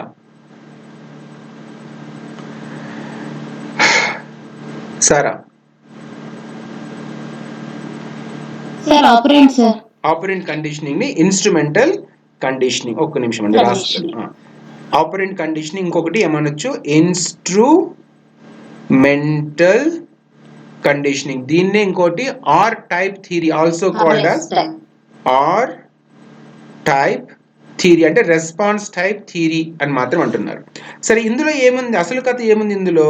Response to be made first మనం స్టిమ్యులస్ కి రెస్పాండ్ అయిపోతాము, then gets reinforce in form of reward or punishment. అంటే దాన్ని మళ్ళీ మళ్ళీ మనం ఇంకొకసారి చేయాలా వద్దా అనేది దేని మీద డిపెండ్ అయి ఉంటుంది అంటే రివార్డ్ వస్తే మనం రిపీట్ చేస్తాము, పనిష్మెంట్ ఉన్నా కూడా రిపీట్ చేస్తాం. అంటే బాగా చదువుకోలేదు, చదువుకోకుండా ఫెయిల్ అయినప్పుడు మన టీచర్ 4 పీకినాడు అనుకోండి, నెక్స్ట్ క్లాస్లో మనం నెక్స్ట్ ఎగ్జామ్లో బాగా చదువుకొని రాస్తున్నాం. కానీ ఈ రోజుల్లో పీకడం అలాంటివి ఏం లేవు కనుక అలా ఏమైనా చేసినామంటే ఉద్యోగంలో తీసేస్తారు కనుక మనం ఎవరిని కొట్టడం తిట్టమంటే ఏం పెద్దగా ఉండవు అనమాట. కనుక రివార్డ్ కానీ పనిష్మెంట్ కానీ ఉంటేనే అది రీఇన్ఫోర్స్ అయ్యి మళ్ళీ వాళ్ళు దాన్ని చేయగలరా లేదా అని డిసైడ్ చేసుకుంటారు. Response to be made first then gets a reinforcement in form of reward or punishment. ఇది మెయిన్ బేసిక్ వచ్చి దీనికి బిహేవియర్ ఏంటంటే మన బిహేవియర్ ఎలా ఉంటుందంటే కాన్సిక్వెన్సెస్ మీద బేస్ అయి ఉంటుంది అనమాట. అంటే మనం ఏదైనా ఒక పని చేసినప్పుడు, అంటే ఎవరితోనైనా దురుసుగా మాట్లాడినప్పుడు కావచ్చు, లేదంటే ఎవరితోనైనా కానీ పొగురుగా మాట్లాడినప్పుడు కావచ్చు, దానివల్ల కాన్సిక్వెన్సెస్ మనం ఫేస్ చేసినప్పుడు బ్యాడ్ కాన్సిక్వెన్సెస్ ఫేస్ చేసామనుకోండి, ఫ్యూచర్లోకి వచ్చేటప్పటికి ఇతరులతో మర్యాదగా మాట్లాడడం అనేది అలవర్చుకుంటాం అనమాట. ఎందుకు మనం మర్యాదగా మాట్లాడాలి? మధ్యతరగతి వాడు మర్యాదగా మాట్లాడకపోతే ఇంకెలా మాట్లాడతాడు చెప్పండి? అందరికి అణిగి మెనిగి ఒదిగి మదిగి మనం మాట్లాడతాం కనుక మధ్యతరగతి వాళ్ళు గట్టెక్కుతా ఉంది. అలా కాకుండా మనం కూడా ఆత్మాభిమానంతో ముందుకు పోయి ఆత్మాభిమానంతో మాట్లాడామనుకోండి, సెల్ఫ్ రెస్పెక్ట్ అంటూ తొక్కులో కథలు మాట్లాడినాం అనుకోండి, ప్రపంచంలో బతకడం చాలా కష్టం. డబ్బున్నవాడు, ధనవంతుడు, బలవంతుడు ఆత్మాభిమానంతో ముందుకు పోయి మాట్లాడగలిగితే ఏదైనా నెగ్గుకు రాగలడేమో, కానీ మధ్యతరగతిలో మనలాంటి వాళ్ళు 4 మెతుకులు సంపాదించుకోవాలంటే ఆత్మాభిమానాన్ని పక్కన పెట్టాలి, తర్వాత ఇంక రకరకాలవన్నీ పక్కన పెట్టాలి. సిగ్గు ఇట్లా అన్నీ ఇంకా తెలుగులో మంచి మాటలు రావు కనుక అవన్నీ పక్కన పెట్టి బతికితేనే మధ్యతరగతిలో మనం ఏదో 3 పూట్లలో కనీసం మనం 3 పూట్లు కాకపోయినా 2 పూట్లైనా సాఫీగా భోంచేయగలం అనమాట. కనుక కాన్సిక్వెన్సెస్ ఎందుకు ఇలా మనం ఎందుకు మారిపోయినా మధ్యతరగతి వాళ్ళు మనలో ఎందుకు అంత ఆత్మాభిమానం ఎందుకు చచ్చిపోతుంది, సెల్ఫ్ రెస్పెక్ట్ ఎందుకు చచ్చిపోతుంది, ఎవడు ఏమన్నా కూడా ఎందుకు తలంచుకొని వెళ్ళిపోతున్నాం అంటే కాన్సిక్వెన్సెస్ అంతే మన బిహేవియర్కి. మనం ఎప్పుడన్నా కానీ తిరుగుబాటులో మనం వెళ్ళి ఎవరన్నా మనకి ఏదైనా చేసినప్పుడు, అన్యాయం చేసినప్పుడు, లేకపోతే మనల్ని ఎక్స్ప్లాయిట్ చేసినప్పుడు మనం వాళ్ళ మీద తిరగబడదాం అనుకుంటాం. తిరగబడి చూసినట్టు తెలుస్తుంది అనమాట మనం ఎంత దాన్ని ఏమంటే దీనస్థితిలో ఉంటామనేది. వాళ్ళు మనం ఒక్క మాట అంటే వాడు మనల్ని ఎక్కడికైనా కాలుతో తుంటాడు అనమాట.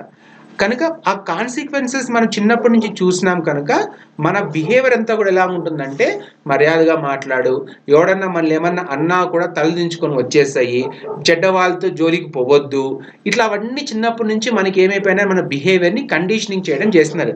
అంతేగాని ఎవడన్నా నిన్ను ఒక్క మాట అంటే 4 మాటలు అనరా, ఒక దెబ్బ కొడితే 4 దెబ్బలు కొట్టరా అంటే మన చిన్నప్పటి నుంచి మనకి ఎవరు చెప్పరు కదా. మనకి చిన్నప్పటి నుంచి కథ చెప్పింది ఏముందంటే మాకు కానీ మీకు కానీ అందరికీ కథలు చెప్పేది ఏముందంటే ఒక చెంప మీద మీద కొడితే ఇంకో చెంప మీద చూపించు అని చెప్పినాడు అనమాట. ఎవరు చెప్పినారండి ఇది? Who told this? ఎవరండి? గాంధీజీనా? రైట్. గాంధీజీ ఈ థాట్ ఎక్కడి నుంచి తెచ్చుకున్నాడు? గాంధీజీ థాట్ ఎక్కడి నుంచి తెచ్చుకున్నాడు? సొంతంగా అయితే పుట్టింది కాదు గాంధీకి.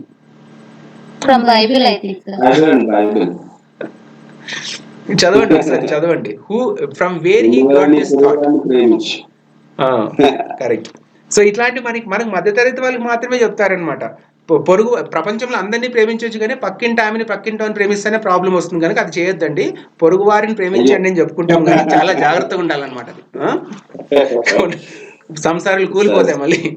అవర్ బిహేవియర్ వచ్చేటప్పటికి కాన్సిక్వెన్సెస్ బేస్డ్ ఉంటుంది. నేను ఎందుకు చెప్తున్నానంటే కొంచెం మధ్యతరగతి వాళ్ళు మన కాన్సిక్వెన్సెస్ మనకి ఎలాంటి ఉంటాయి మనం చిన్నప్పటి నుంచి చూసింటాం కనుక మన ఫ్యూచర్లో మన బిహేవియర్, ఇప్పటి బిహేవియర్ కావచ్చు లేదా ఫ్యూచర్లో బిహేవియర్ కావచ్చు, మనం ఎప్పుడు కూడా అణిగి చాలా తక్కువగా స్థాయిలో మనం బతుకుతున్నట్టు మనం బతుకుతాం. అంతే కానీ ఎవరు ఎన్ని మాటలు అన్నా ఎవరు ఏమి చేసినా కూడా మనం ఏమంటాం, చివరికి మన చేత కాదు కనుక ఒక ఎస్కేపిస్ట్ థియరీ ఉంది. నేను ఎక్కువసేపు చెప్పను, మీకు టైం వేస్ట్ అవుతుంది.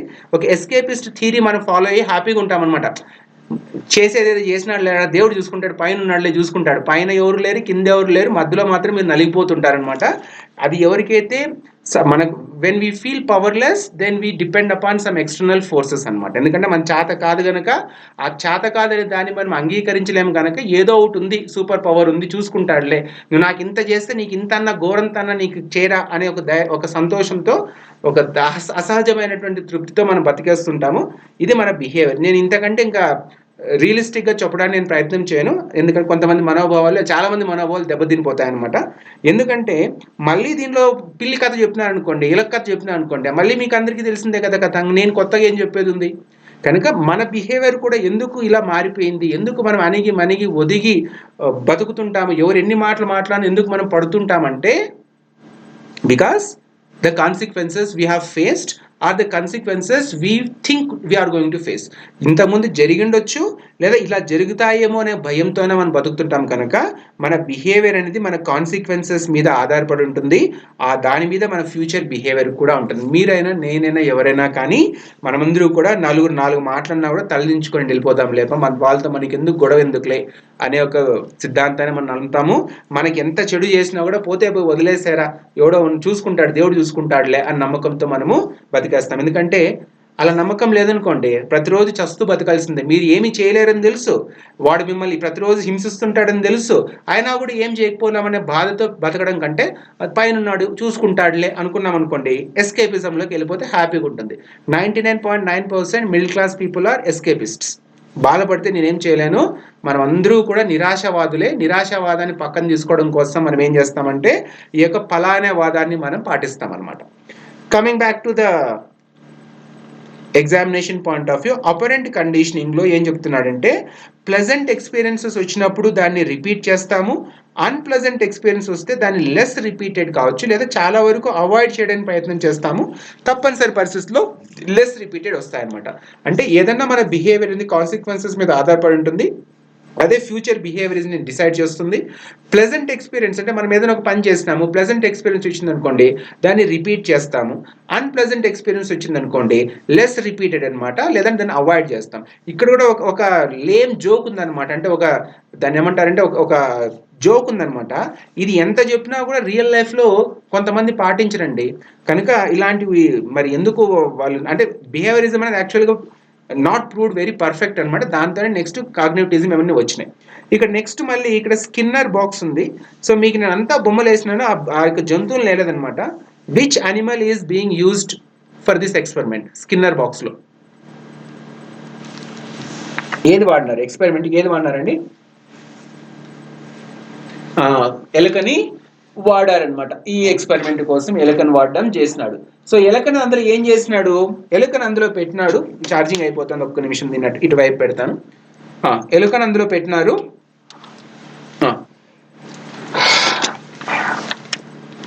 ఏమైంది ఇది ఇటు తిరుగుతాం లేదు, ఒక్క నిమిషం అండి, ఛార్జింగ్ అయిపోతుంది, దాంతో ఇటు తిప్పుకుంటున్నా.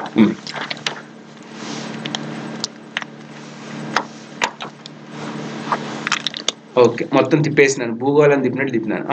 స్కిన్నర్ బాక్స్లో వచ్చేటప్పటికి ఏం వాడినాడు ఎక్స్పెరిమెంట్ అంటే ర్యాట్ మీద అతను ఎక్స్పెరిమెంట్ చేసినాడు. ఆ ఎలుకను ఇందులో పెట్టినాడు, బంధించినాడు, ఒక బోన్ లాంటి దాంట్లో బంధించి దానికి కొన్ని కనెక్ట్ చేసినాడు. స్పీకర్ ఒకటి కనెక్ట్ చేసినాడు, లైట్స్ పెట్టినాడు, 2 లైట్స్ పెట్టినాడు, ఒక లివర్ ఉంది, తర్వాత కింద డిస్పోజర్ ఉంది అనమాట. అందులో ఏముంది, ఈ 2 లైట్స్లో ఏ లైట్ అయితే కరెక్ట్ లైటో దాన్ని ఒత్తినప్పుడు, దాన్ని ప్రెస్ చేసినప్పుడు ఏమవుతుంది, డిస్పెన్సర్లో ఆ యొక్క దాన్ని ఏమంటారు, ఎలుక తినే తిండి బయటకు వస్తుంది. రాంగ్ ప్రెస్ చేసింది అనుకోండి, దానికి షాక్ కొడుతుంది. కరెక్టే కదా స్కిన్నర్ బాక్స్ చక్రవర్తి గారు?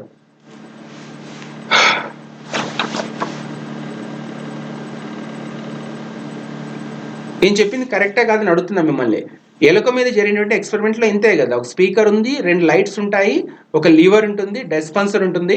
ఆ లివర్ని టచ్ చేసినప్పుడు అదేమవుతుంది, రెడ్ లైట్లు లేకపోతే గ్రీన్ లైట్స్ ఉంటుంది. కరెక్ట్గా టచ్ చేసిందంటే లైట్లు వెలుగుతుంది, అది కరెక్ట్గా టచ్ చేస్తే దాంట్లో డిస్పెన్సర్ నుంచి బయటకు వస్తుంది ఏది, ఫుడ్ గ్రెయిన్స్. అది కానీ రాంగ్ టచ్ చేసింది అనుకోండి, ఏమవుతుంది, ఆ డిస్పెన్సర్లో దానికి ఫుడ్ రాదు, లివర్ టచ్ చేయడం వల్ల దానికి ఏమవుతుంది, రాంగ్ టచ్ రావడం వల్ల ఏమవుతుంది, దానికి షాక్ కొడుతుంది. ఆమె రైట్? కరెక్టా? రైట్. సో ఇప్పుడు ఏమైంది, దానికి ఆ కథలో ఏం జరిగింది, ఎలుకకి లోపల పెట్టేస్తున్నారు. దాన్ని ఏం చేస్తుంది, దానికి ఆకలి అయినప్పుడు దాని డిస్పెన్సర్లో ఫుడ్ రావాలంటే ఏం చేస్తుంది, అది ఆ యొక్క లివర్ని అది ప్రెస్ చేస్తుంది అనమాట. ఆ లివర్ని ప్రెస్ చేసినప్పుడు ఏమవుతుంది, ఆ డిస్పోజల్లో ఏదైతే ఫుడ్ గ్రెయిన్స్ పడుతున్నాయో ఆ ఫుడ్ గ్రెయిన్స్ రావడం, తినడం చేస్తుంది అనమాట. ఇలా అది ప్రతిసారి ఏం చేస్తుంది, కరెక్ట్గా దాన్ని ప్రెస్ చేయడం వల్ల దానికి ఫుడ్ గ్రెయిన్స్ రావడం జరుగుతూ ఉంటే దాన్ని ఏం చేస్తుంది, అది రిపీట్ చేస్తుంది. అలా కాకుండా అది ప్రెస్ చేసినది షాక్ కొట్టింది అనుకోండి, అదేం చేస్తుంది, దాన్ని డిస్పెన్సరీలో ఫుడ్ గ్రెయిన్స్ కోసం దాన్ని ప్రెస్ చేయడం మానేస్తుంది. సో ఇంతకు మించి దీంట్లో ఒక ఎలుక కథ ఏమీ లేదు. సో స్కిన్నర్ చేసినటువంటి ఆపరెంట్ కండిషనింగ్లో ఉన్నది ఏముందంటే, ఎలుక మీద అతను చేసిన ప్రయోగంలో ఏముందంటే, ఒక ప్లెజెంట్ ఎక్స్పీరియన్స్ దానికి రావడం వల్ల మనం దాన్ని మరీ రిపీట్ చేస్తామని, అన్ప్లెజెంట్ ఎక్స్పీరియన్స్ వస్తే దాన్ని అవాయిడ్ చేస్తామని ఈ దాంట్లో థియరీలో మనకు తెలుస్తుంది అనమాట. సో దీనికి మళ్ళీ ఇంకోటి జోడించి నేను చెప్పినాను చాలండి, ఎందుకంటే ఎగ్జామినేషన్ పాయింట్ ఆఫ్ వ్యూ అవంతా ఏమీ రాదు. కాకపోతే ఇవి ఎప్పుడో 20వ శతాబ్దంలో వాళ్ళు తీసుకొచ్చిన థియరీస్ని కుక్కల మీద, ఎలుకల మీద, పిల్లుల మీద చేసినారు. ఇవన్నీ మనుషుల మీద చేస్తే ఎలా ఉంటుందని ఒక ఆలోచనతోనే నేను దీన్ని మీకు కొంచెం ఇప్పుడున్న సమాజంలో జరుగుతున్న వాటికి అనుగుణంగా నేను కొంచెం దీన్ని మార్చుకోవడం చేస్తాను అనమాట. తర్వాత నేను రాసుకునేప్పుడు టైం అయిపోయింది, అక్కడికి 5 నిమిషాలు లేటుగా జాయిన్ అయినాను. ఇప్పుడు ఈ 3 థియరీల తర్వాత మనకున్నటువంటి 4వ థియరీ, ఏం 4వ థియరీ పేరు టైప్ చేయండి, పంపించండి.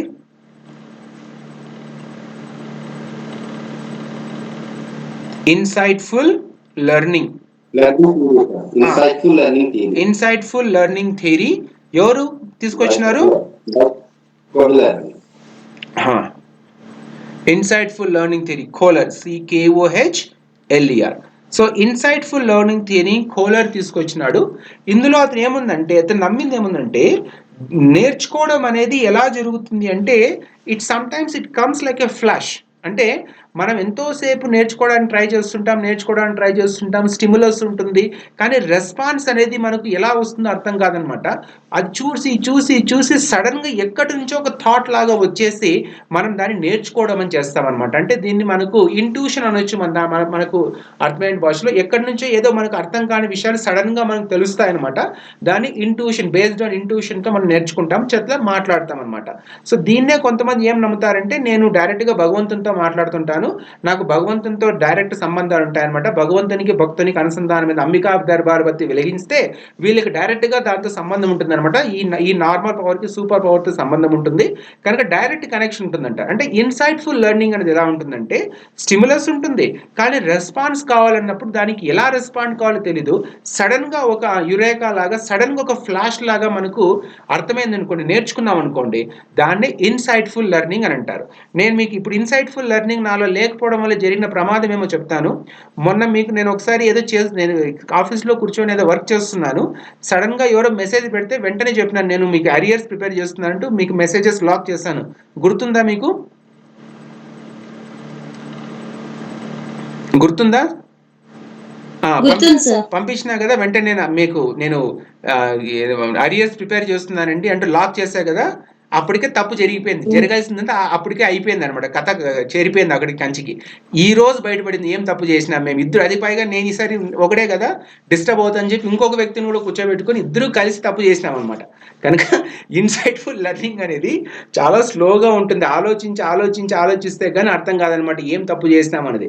ఈరోజు ఏదో చేస్తూ చేస్తూ బయటకు వచ్చింది అనమాట. ఎవరికైతే ఇవ్వాలో వాళ్ళకి ఇస్తున్నాము, ఎవరికైతే ఇవ్వకూడదో వాళ్ళకు కూడా అరియర్స్ ఇచ్చేసినాం అనమాట. మొన్న జరిగింది కథ మీకు గుర్తుంది కదా, శాలరీ అప్లోడ్ చేస్తానప్పుడు ఏమైంది, ఎవరో ఏదో మెసేజ్ పెట్టినారు, డిస్టర్బ్ అయిపోయింది, లక్షల రూపాయలు డిఫరెన్స్ వచ్చేసింది అనమాట. కనుక సాయంత్రం 5 గంటల వరకు ఆ రోజు tension. Colour road the mentality of apes, right, fine. మనం దీంట్లోకి వచ్చేటప్పటికి ఇన్సైట్ఫుల్ లెర్నింగ్ కోలర్ అదేం చెప్తున్నాడంటే, ఒక నేర్చుకోవడం అనేది మనకు స్టిమ్యులస్ ఉంటుంది, అది రెస్పాండ్ అవుతాము. కాకపోతే అది ఎలా రెస్పాండ్ అవుతుందంటే చాలా టైం పట్టవచ్చు, లేకపోతే అటు ఇటు కావచ్చు, కానీ సడన్గా మనం నేర్చుకోవడం అనేది జరుగుతుంది అంటున్నాడు. సో ఇందులో కోలర్ వాడేటువంటి జంతువు పేరు అందరికీ తెలుసు కదా. What is the name of that animal used in this experiment? Chimpanzee sir. Sultan. Sultan అండి, వీడు కాదు మనకు సల్మాన్ ఖాన్ కాదు సుల్తాన్ అంటే, సుల్తాన్ అనమాట చింపాంజీ మీద ఇతను ఎక్స్పెరిమెంట్స్ చేసినాడు. ఏం చేసినాడు ఎక్స్పెరిమెంట్లో చింపాంజీని? ఫస్ట్ ఒక కేజ్లో బంధించినాడు. ఆ కేజ్లో బంధించి ఏం చేసినాడు, ఆ చింపాంజీని ఆ లోపల చింపాంజీని లోపల పెట్టినాడు. అంటే ఆ కేజ్లో చింపాంజీని బంధించినాడు. ఆ బంధించిన చింపాంజీకి ఏం చేసినాడంటే పైన ఒక హ్యాంగ్ చేసి అందులో బనానాస్ని అతను హ్యాంగ్ చేసి వదిలేశాడు. బనానాస్ అన్నింటిని పైన పెట్టినాడు. ఇదేమో ఏమైంది, చింపాంజీ ఏముందో కింద కూర్చోయింది, దాని హైట్ అంత పైకి రీచ్ కావటం లేదనమాట. కనుక అది ఏం చేయాలో అర్థం కావటం లేదు, ఆకలి అవుతుంది దానికి, కానీ బనానాను చూస్తూ ఉంది, పైకి చూస్తూ ఉంది, కానీ ఎలా తినాలో అర్థం కావటం లేదు, దాన్ని ఎలా తీసుకోవాలో అర్థం కావటం లేదనమాట. కాకపోతే ఈ చింపాంజీని అందులో పెట్టడానికంటే ముందే కొన్ని వుడ్ బాక్సెస్ లేదా బ్లాక్స్, చిన్నటి దాన్ని ఏమంటారంటే చెక్క ముక్క లాంటివి అందులో ఆల్రెడీ ప్లేస్లో ఉన్నాయన్నమాట. కానీ ఈ చింపాంజీకి వాటిని ఎలా వాడాలో తెలియటం లేదు, లేకపోతే దానికి అసలు అర్థం కావడం లేదు. ఆకలి అయితే అవుతుంది కానీ ఏ విషయం అర్థం కావడం లేదు, ఆ బనానాస్ ఎట్లా తీసుకోవాలా అని. అప్పుడు ఏం చేస్తున్నాడు కోలర్, బయట నుంచి ఏవైతే లోపల ఉన్నటువంటి బాక్సెస్ ఉన్నాయో అలాంటి బాక్సెస్ని బయట కూడా ఒకదానిపైన ఒకటి పేర్చడం మొదలుపెట్టి దానిపైన ఎక్కి నిలబడి ఒకసారి డెమాన్స్ట్రేషన్ చేశాడు. అంటే బయట ఉన్నటువంటి కోలర్ ఒకసారి డెమాన్స్ట్రేట్ చేసినాడు how to use those boxes kept inside the cage. Chimpanzee చూసి ఈ యొక్క బాక్సెస్ని ఏం చేసింది, నెక్స్ట్ స్టెప్లో ఆ బాక్సెస్ని ఒకదానిపైన ఒకటి కోలర్ ఎలాగైతే చేసినాడో దాన్ని చూసుకుంటూ పేర్చుకుంటూ పైకి వచ్చి ఆ బనానాస్ ఏవైతే ఉన్నాయో ఆ బనానాస్ని తీసుకొని తినేసింది. దీనివల్ల మనకి ఏమర్థం అవుతుందంటే, ఒక ఆలోచన అంటే అభ్యసనం అనేది ఏమవుతుందంటే, ఏదన్నా ఒక అభ్యసనంలో సడన్గా ఒక ఆలోచన ద్వారా ఇలా నేర్చుకోవచ్చు, ఇలా చేయొచ్చు అంటూ మనకు అవగతం అవుతుందో అలాంటి యొక్క లెర్నింగ్ ప్రాసెస్ని ఎక్స్ప్లెయిన్ చేస్తున్నాడు ఇన్సైట్ఫుల్ లెర్నింగ్ని కోలర్. తర్వాత మళ్ళీ ఇదే కోలర్ ఇంకొక ఎక్స్పెరిమెంట్ చేసినాడు. ఈ యొక్క చింపాంజీని అదే కేజ్లోనే ఉంచి ఆ చింపాంజీకి బయట, అంటే కేజ్ లోపల కాకుండా బయట దీన్ని పెట్టినాడు, బనానాని పెట్టినాడు. దానితో పాటు ఏం చేసినాడు, ఆ చింపాంజీకి 2 గొట్టాలు ఇచ్చినాడు, 2 పైప్స్ ఇచ్చినాడు, that can be inter connected. ఆ 2 గొట్టాలని లేదా పైప్స్ని ఇంటర్ కనెక్ట్ చేయొచ్చు. ఆ చింపాంజీకి లోపల ఉంది, దాని బయట బనానా పెట్టినాడు. ఆ బనానాని ఎలా తీసుకోవాలో చింపాంజీకి అర్థం కావటం లేదు, ఆలోచిస్తుంది. తర్వాత బయట ఉన్నటువంటి కోలర్ ఏం చేసినాడు, ఆ 2 పైప్స్ని ఒక పైప్ తీసుకొని ఒక దాంట్లో ఒక వేలు పెట్టి ఇంకొక పైప్ని జోడిస్తే పొడుగ్గా అవుతుంది అంటూ డెమాన్స్ట్రేట్ చేసినాడు. అది చూసి ఈ చింపాంజీ ఏం చేసింది, ఆ 2 పైప్స్ని కూడా కలిపి బయట ఉన్నటువంటి ఆ బనానాని తీసుకొని తినింది. ఇది నేను చదివింది, నేను విన్నదనమాట. Am I right or wrong? Kohler demonstrate చేస్తే చింపాంజీ నేర్చుకుందా, లేదా చింపాంజీకి తనంతకు తానే నేర్చుకుందా? మీరే చెప్పాలి. చింపాంజీ తనంతకు తానే నేర్చుకుందా, లేకపోతే కోలర్ డెమాన్స్ట్రేట్ చేసిన తర్వాత చింపాంజీ దాన్ని చూసి నేర్చుకుందా?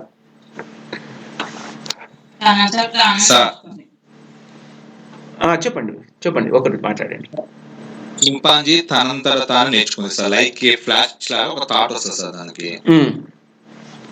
చూసి నేర్చుకుంటే ఐడియా రాదు కదా సార్, అట్లా చూసి చేస్తారు కదా అదంతే. అవునండి, మీరు చదివిన థియరీ బీఎడ్లో చదివినప్పటి నుంచి సిటీ టెట్లో రాయడానికి చదివిన థియరీ అవంతా ఒకటే. నేను ఇప్పుడు చెప్తున్న దాంట్లో నేను చదివిన దాని ప్రకారము, నేను చూసిన దాని ప్రకారము, నాకు తెలిసిన దాని ప్రకారము కోలర్ డెమోన్స్ట్రేట్ చేస్తే అప్పుడు చింపాంజీ తాను నేర్చుకుంది అంటే నేను చదివాను. ఇంతకుముందు చదివినప్పుడు తనంతకు తానే అది ఆలోచించి బుర్ర గొక్కొని అటు ఇటు ఎగిరి గంతులేసి చివరికి దాని బాక్సెస్ దాని మీద ఒకటి పేర్చుకొని పైకి వెళ్ళి బనానం తీసుకుందని చదివినాను. ఈ రెండిట్లో ఏ థియరీ కరెక్ట్? అది కోర్సులో చేసి చూస్తే అప్పుడు అది అబ్జర్వేషన్ వస్తుంది కదా సార్, అది ఇన్సైట్ఫుల్ కాదు కదా. అదే దానికేనండి నేను కూడా మీరు మీ దగ్గర ఉన్నటువంటి పుస్తకంలో ఏదైతే మీ దగ్గర దాని classroom implications of education సైకాలజీలో థియరీస్ ఆఫ్ లెర్నింగ్ ఉందో ఆ లెర్నింగ్లో మనకి ఇన్సైట్ఫుల్ థియరీకి వచ్చేటప్పటికి ఏముంటుంది? చింపాంజీ పేరు సుల్తాన్ ఉంది, సుల్తాన్ ముందర కోలర్ ఉన్నాడు, కోలర్ చింపాంజీ ఉన్న కేజీ లోపల బనానాస్ పెట్టినాడు, కొన్ని వుడెన్ బాక్సెస్ పెట్టినాడు. అది ఆలోచించి ఆకలికి తట్టుకోలేక ఆలోచించి సడన్ గా దానికి ఒక మైండ్లో ఒక అద్భుతమైన ఆలోచన వచ్చింది. ఆ ఆలోచన ఏముందంటే ఆ బాక్సెస్ని ఒకదాని మీద ఒకటి పెట్టి అది పైకి ఎక్కి ఆ యొక్క బనానాస్ని తీసుకొనేసి తినింది అని మనం చదువుకున్నాం ఒకసారి. నేను ఇప్పుడు ఎక్కడో చదువుకున్న తర్వాత ఎక్కడో చూసిన దాంట్లో వాడు చెప్పింది ఏముందంటే, లేదా చదువుకున్న దాంట్లో ఏముందంటే, Kohler did a demonstration in front of the chimpanzee Sultan. Then the chimpanzee understood how to do the task done by Kohler and it replicated it. అంటే దాన్ని చూసి మళ్ళీ ఇది కూడా చేయడం వల్ల అది బనానా తినిందంటే చదువుకున్నాను. ఇంకొకసారి చూసినాను ఎక్కడో, చదివినాను ఎక్కడో. ఈ రెండు థియరీస్ లో ఏ థియరీ అనేది కరెక్ట్?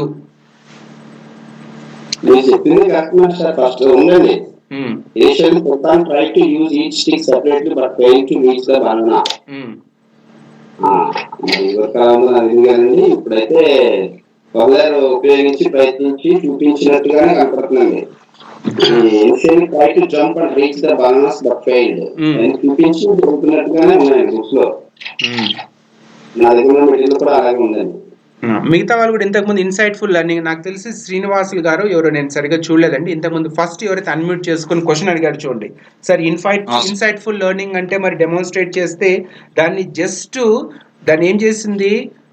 రెప్లికేట్, నాకు పదం రావటం లేదు తెలుగులో పదము, దాన్ని ఏం చేసింది? చూసి దాన్ని మళ్ళీ ఇంకొకసారి చేసింది. దాన్ని ఏమంటారట, దాని తెలుగులో ఏమంటారు పదాన్ని?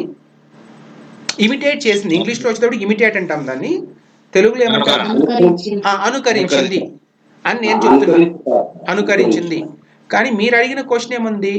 If it has imitated Kohler's demonstration then where is insightfulness in that అనేది మీ క్వశ్చన్. నాకు అర్థమైంది కనుక శ్రీనివాస్ గారు చెప్పండి, మీ డౌట్ చెప్పండి సార్. సార్ మేము చదివిన దాని ప్రకారం అయితే కోలర్ డెమాన్స్ట్రేషన్ చేసినట్టు ఎక్కడ చదవలేదు సార్. దానికి ఒక ఫ్లాష్ లాగా ఐడియా వచ్చి, అంటే అవి బాక్స్ ఒకదానిపై ఒకటి పెడితే అందుతవి అనే ఆలోచన దానికి వచ్చిందని మాత్రం చదివాం సార్ మేమైతే. అవును సార్, ఓకే. మనం చదివినాము, కానీ మనకు సోర్స్ ఆఫ్ ఇన్ఫర్మేషన్ వచ్చేటప్పటికి ఆల్వేస్ సెకండరీ సోర్స్. కోలర్ చేసినటువంటి ఒరిజినల్ ఎక్స్పెరిమెంట్ అయితే మనం చూడలేదు, కోలర్ రాసినటువంటి ఇన్సైట్ఫుల్ లెర్నింగ్ థియరీని మనం చదవలేదు. మనం చదువుకుంది ఏముందంటే పుస్తకాల్లో, బీఎడ్ పుస్తకాల్లో కావచ్చు, లేకపోతే ఎక్కడైనా మనకు ఉన్నటువంటి మెటీరియల్లో చదువుకున్నదే. కానీ రియల్గా కోలర్ చేసింది ఎంతవరకు నిజంగా అనేది మనం ఇప్పుడు చర్చించుకోవాలి. ఎందుకంటే మీకు అన్నీ తెలిసింది. ఈ 4 థియరీస్ని నేను ఎప్పుడైతే చెప్తానన్నానో మీకు అప్పటికే అర్థమైపోయింది, ఎందుకు వేస్ట్, టైం వేస్ట్, ఇవన్నీ తెలిసినవే కదా, చదువుకుందే కదా, సార్ కంటే మాకే ఎక్కువ ఇన్ఫర్మేషన్ తెలుసు కదా అనుకున్నారు. కానీ ఇప్పుడు నేను చెప్తున్న దాన్ని మీకు ఏమవుతుందంటే, you need to understand that అసలు ఏం చేసినాడు కోలర్. ఇంతకుముందు కూడా ఒక థియరీలో చెప్పినా చూడండి, మీకు ఇక్కడ ఏం చెప్పాను నేను. ఇక్కడ ఏదైతే మనకు దేని మీద చేసినాడు స్కిన్నర్ వచ్చేటప్పటికి మనం ఎలుక మీద మాత్రమే అనుకున్నాం, but he did even experiment on pigeon also. Pigeon మీద చేసినటువంటి ఎక్స్పెరిమెంట్ ఫెయిల్ అయింది, రాట్ మీద చేసినటువంటి ఎక్స్పెరిమెంట్ సక్సెస్ అయిందంటూ మనం ఇక్కడ చదువుకున్నాం. సో ఇప్పుడు నా క్వశ్చన్ ఏముందంటే, ఇలాంటి క్వశ్చన్స్ మీకు తికమక క్వశ్చన్స్ అడిగినాడు అనుకుందాం, సుల్తాన్ చింపాంజీ మీద చేసినటువంటి దాంట్లో whether Kohler did demonstration or not అని ఉందనుకోండి, అప్పుడు దానికి ఆన్సర్ మనం రాయాలంటే ఎలా రాయాలి? అది నేను అడుగుతున్న క్వశ్చన్ అంతే. లేకపోతే ఈ థియరీస్ అన్ని మీకు తెలుసు, అందరికీ తెలుసు, చాలా మంది బాగా తెలుసు, నాకంటే బాగా అర్థం చేసుకుని నోట్స్ రాసుకుని వాళ్ళు ఉన్నారు. లెట్ us గో టు సారా. సారా చెప్పమ్మా, మా చదువులో సరస్వతి ఒకసారి చెప్పు.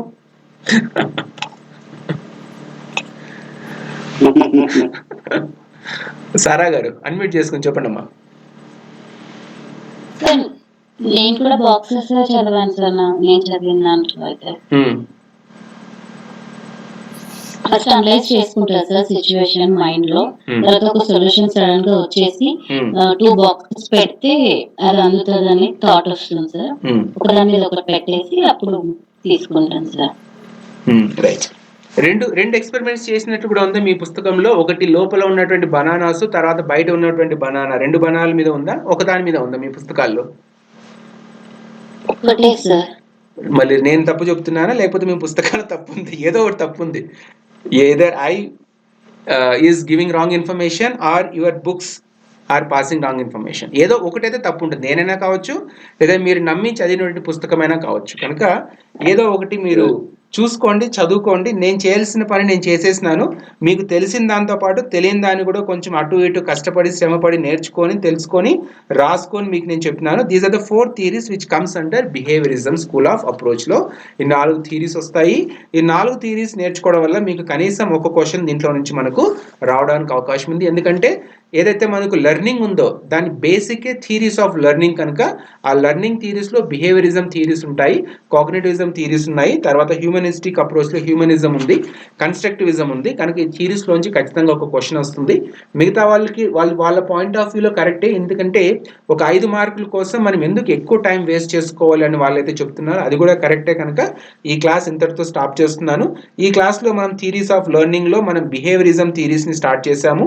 దాని బిహేవియరిజం థియరీస్లో 4 థియరీస్ ఉంటాయి. ఒకటి Thorndike trial and error theory. Experiment వచ్చి క్యాట్ మీద చేసినాడు, పిల్లి మీద చేసినాడు. ఇవాన్ పావ్లో వచ్చి క్లాసికల్ కండిషనింగ్ థియరీ ఉంది, అతను కుక్క మీద చేసినాడు. స్కిన్నర్ వచ్చేటప్పటికి ఆపరెంట్ కండిషనింగ్ ఎలుక మీద చేసినాడు. తర్వాత కోలర్ వచ్చేటప్పటికి ఇన్సైట్ఫుల్ లెర్నింగ్ చింపాంజీ మీద చేసినాడు. సో ఇది గుర్తుపెట్టుకోండి. తర్వాత stimulus response, trial and error థియరీనే థియరీ ఆఫ్ కనెక్షనిజం అని కూడా అంటారు. తర్వాత దీంట్లో మనకు క్లాసికల్ కండిషనింగ్ దాన్ని రెస్పాండెంట్ కండిషనింగ్ అంటారు, కండిషనల్ రిఫ్లెక్స్ అంటారు, కండిషనల్ రెస్పాన్స్ అని అంటారు, పావ్లోవియన్ కండిషన్ అని కూడా అంటారు. తర్వాత వచ్చేటప్పటికి మనకు నెక్స్ట్ థియరీ వచ్చేటప్పటికి ఆపరెంట్ కండిషనింగ్ నే దాన్ని ఇన్స్ట్రుమెంటల్ కండిషనింగ్ లేదా లెర్నింగ్ అని అంటారు, లేదా R type theory response type theory అని అంటారు. ఇది తీసుకొచ్చింది వచ్చేటప్పటికి బిఎఫ్ స్కిన్నర్ అనమాట. 4వది వచ్చేటప్పటికి ఇన్సైట్ఫుల్ లెర్నింగ్, దాన్ని తీసుకొచ్చింది కోలర్. ఇందులో వచ్చేటప్పటికి ఏమవుతుందంటే ఇన్సైట్ఫుల్ అంటే ఆలోచన అనేది పుట్టి దానివల్ల మనం నేర్చుకుంటాము అని దీంట్లో ప్రూవ్ చేయడం చేసినాడు. సుల్తాన్ అనే చింపాంజీని ఇందులో వాడినాడు. ఎక్స్పెరిమెంట్ చేసిన దాంట్లో ఏముందంటే బనానా అనే ఒక స్టిమ్యులస్ ని పెట్టినాడు. దీనికి రెస్పాన్స్ ఎక్కడి నుంచి వచ్చిందంటే అంతర్గతంగా తనంతకు తానే ఆ రెస్పాన్స్ వచ్చిందంటూ మీ పుస్తకాల్లో ఉన్నాయి. నేను చదివిన దాంట్లో, నేను చూసిన దాంట్లో, నేను విన్న దాంట్లో Kohler did a demonstration before chimpanzee so that the chimpanzee can దాన్ని ఏమంటారు repeat the same thing did buy colour అనేది నేను చదువుకున్నాను. తర్వాత చదువుకొని ఇంత డీప్గా అయితే మీకు క్వశ్చన్స్ అడగకపోవచ్చు. బట్ జస్ట్ ఎప్పుడన్నా ఎవరన్నా మిమ్మల్ని నాకు అన్నీ తెలుసు అంటే ఎవరన్నా మీ ముందర కొంచెం అటు ఇటు ఉన్నారనుకోండి, ఇట్లాంటి 2 క్వశ్చన్లు అడగండి. వాళ్ళకి ఎంత తెలుసో మీకు ఎంత తెలుసో అందరికీ తెలిసిపోతుంది. సో ఈ క్లాస్ ఇంతటితో సమాప్తము. దీని తర్వాత 8:20 అయింది. నేను ఒక 9 o'clock లోపల అవునండి, ఇది ఒక పాయింట్ మర్చిపోయినాను. Insightful learning is also called gestaltism అని కూడా అంటారు, గెస్టాల్ట్ లెర్నింగ్ అని కూడా అంటారు అనమాట. ఓ 4 ఉన్నారండి గెస్టాల్టిజంలో. గెస్టాల్ట్ థియరీలో 4 ఉన్నారు. ఆ 4 పేర్లు చెప్పండి. గెస్టాల్ట్ థియరీకి సంబంధించిన వాళ్ళలో ఫస్ట్ వచ్చేటప్పటికి ఎవడు ఇంతకుముందు చెప్పండి అమ్మా. Max Wertheimer sir, who is the founder of Gestalt psychology.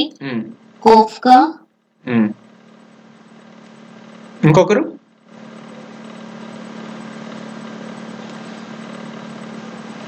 Sir ముగ్గురే సార్. కట్టుకోఫ్కా కోలర్ ముగ్గురు ఉన్నారండి. Max, Kafka and colour. వీళ్ళు ముగ్గురు గెస్టాల్టిజం సంబంధించి. గెస్టాల్టిజం అంటే ఏమి?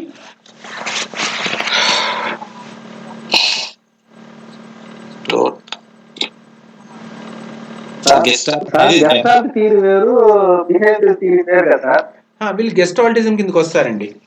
వీళ్ళు దీంట్లో ఇంక్లూడ్ అవుతారు. గెస్టాల్టిజం కిందకి వస్తారు వీళ్ళు.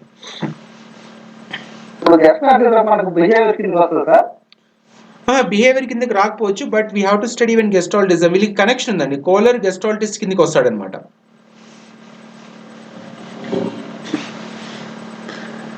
సారా అన్మ్యూట్ చేసుకుని చెప్పమ్మా, what is the connection between gestaltism and behaviourism?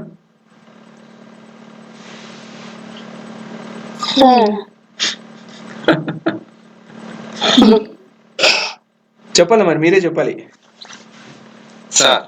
Class ముగించే ముందు లాస్ట్ లో మీరు క్వశ్చన్ అడిగారు కదా, మరి క్వశ్చన్ ఆన్సర్ చెప్పుకుంటే ఎలా మొదలేస్తాం చెప్పండి? ఆన్సర్ చెప్పాల్సిందే కదా. Gestalt psychology is concerned with the nature of perception, sir. According to it, an individual comprehends the whole. That Gestalt psychology. Slides load కావడానికి టైం పడుతుంది. మీరు మాట్లాడుతుండండి, మీకు తెలిసింది ఎవరికి ఏం తెలిసిందో వాళ్ళు మాట్లాడుతుండండి. నేను గెస్టాల్టిజం దగ్గర తీసుకెళ్తాను మిమ్మల్ని. చెప్పండి సార్. గెస్టాలిజం అనేది ఏంటంటే సార్, ఏదైనా ఒక అంశాన్ని విడివిడిగా నేర్చుకునే దానికంటే కూడా అదే అంశాన్ని మొత్తంగా చదివితే మనకు పూర్తి నాలెడ్జ్ వస్తుందని చెప్తారు సార్ మెయిన్ వాళ్ళు. Okay right. ఇంకొకసారి రిపీట్ చేయండి. ఎవరు మాట్లాడుతున్నారు? నేను చూడటం లేదు ఇటువైపు. ఎవరు మాట్లాడుతున్నారు? శ్రీ ఆంజనేయులు సార్. ఆంజనేయులు గారు, ఒకసారి చెప్పండి ఆంజనేయులు గారు, నేను దీన్ని కొంచెం మారుస్తా. గెస్టాలిజం అంటే ఏంటంటే సార్, ఏదైనా ఒక అంశం నేర్చుకునేటప్పుడు విడివిడి భాగాలుగా కంటే కూడా మొత్తంగా నేర్చుకుంటే వాటి గురించి మనకు సంపూర్ణ అవగాహన ఏర్పడుతుంది అని చెప్తారు సార్ గెస్టాల్ వాదులు. Okay right fine. మిగతా వాళ్ళకి ఓకేనండి? లేదంటే నాకు స్లైడ్ లోడ్ కావడం లేదు, హెవీ ఎక్కువ ఉన్నాయి, 639 స్లైడ్స్ పెట్టుకున్నాను, దీంట్లో లోడ్ కావడం లేదు. నేను రాసుకున్నాను గెస్టాల్టిజంని. మిగతా వాళ్ళు ఎవరికైనా ఇంకొంచెం ఇన్ఫర్మేషన్, సార్ చెప్పిన దాన్ని కాకుండా ఇంకొక ఇన్ఫర్మేషన్ ఏదైనా ఉంటే దాన్ని మీరు షేర్ చేసుకోవచ్చు. నాకు స్లైడ్ లోడ్ అయిందంటే నేను మీకు చూపించి కాబట్టి చెప్తాను. నేను ఇది ఎలా కనెక్ట్ అయ్యిందండి? గెస్టాల్టిజంని దీంట్లోకి ఎందుకు కనెక్ట్ చేస్తున్నాం మనము సడన్గా? బిహేవియరిజం అది ఇన్సైట్ఫుల్ థియరీకి వచ్చేటప్పటికే, లెర్నింగ్ వచ్చేటప్పటికి ఎందుకు కనెక్ట్ చేస్తున్నాము?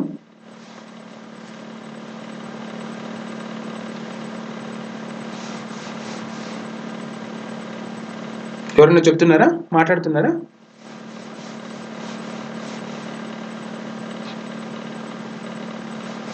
నాకు ఇది లోడ్ అయితే నేను చూపిస్తానండి. గెస్టాల్టిజం నేను రాసుకున్నాను. రోల్ ఆఫ్ టీచర్స్ ఫాస్ట్గా వస్తుంది.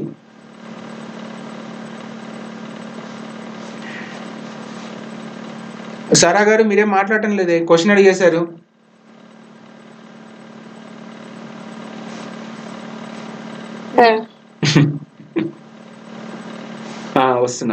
వస్తుంది. ఇక్కడ స్లైడ్ ఉంది, చూపిస్తాను నేను. సార్ చెప్పింది గెస్టాల్టిజం కరెక్టే అనమాట. ఇంకొకసారి చెప్పండి సార్. ఇంకొక gestalt was a German word. ఒకసారి చెప్పండి ఆంజనేయులు గారు, శ్రీ ఆంజనేయులు గారు. ఇంకొకసారి నేను ఇక్కడికి వస్తాను, రాసుకున్నదే మళ్ళీ చెప్పండి. సార్, ఏదైనా ఒక అంశం మనం నేర్చుకునేటప్పుడు వాటిని విడివిడి భాగాలుగా నేర్చుకునే దానికంటే కూడా దాన్ని మొత్తంగా నేర్చుకుంటే మనకు ఆ విషయం పట్ల సంపూర్ణ అవగాహన కలుగుతుంది అని వీళ్ళు చెప్తారు సార్ గెస్టాల్ట్ వాళ్ళు. అవును, మొత్తంగా నేర్చుకోవాలి ఏదైనా విషయం. కరెక్ట్ అండి, కరెక్ట్. థ్యాంక్స్ అండి. ఇక్కడ మీకు స్క్రీన్ మీద కనిపిస్తోంది చూడండి, స్క్రీన్ మీద కనిపిస్తోంది కదా.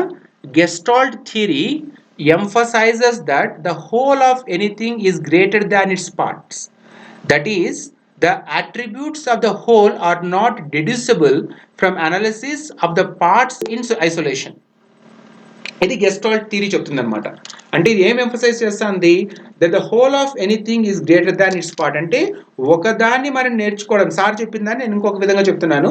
The whole of anything is greater than it's part అంటే ఏదైనా ఒక దాన్ని కూలంకుషంగా, అంటే పూర్తిగా నేర్చుకోవడం అనేది మనం చేయడం వల్ల మనకు లాభం ఉంటుంది, కానీ అందులో ఒక్కొక్క పార్ట్ నేర్చుకోవడం వల్ల ఎటువంటి ప్రయోజనం ఉండదు అని చెప్తున్నారు.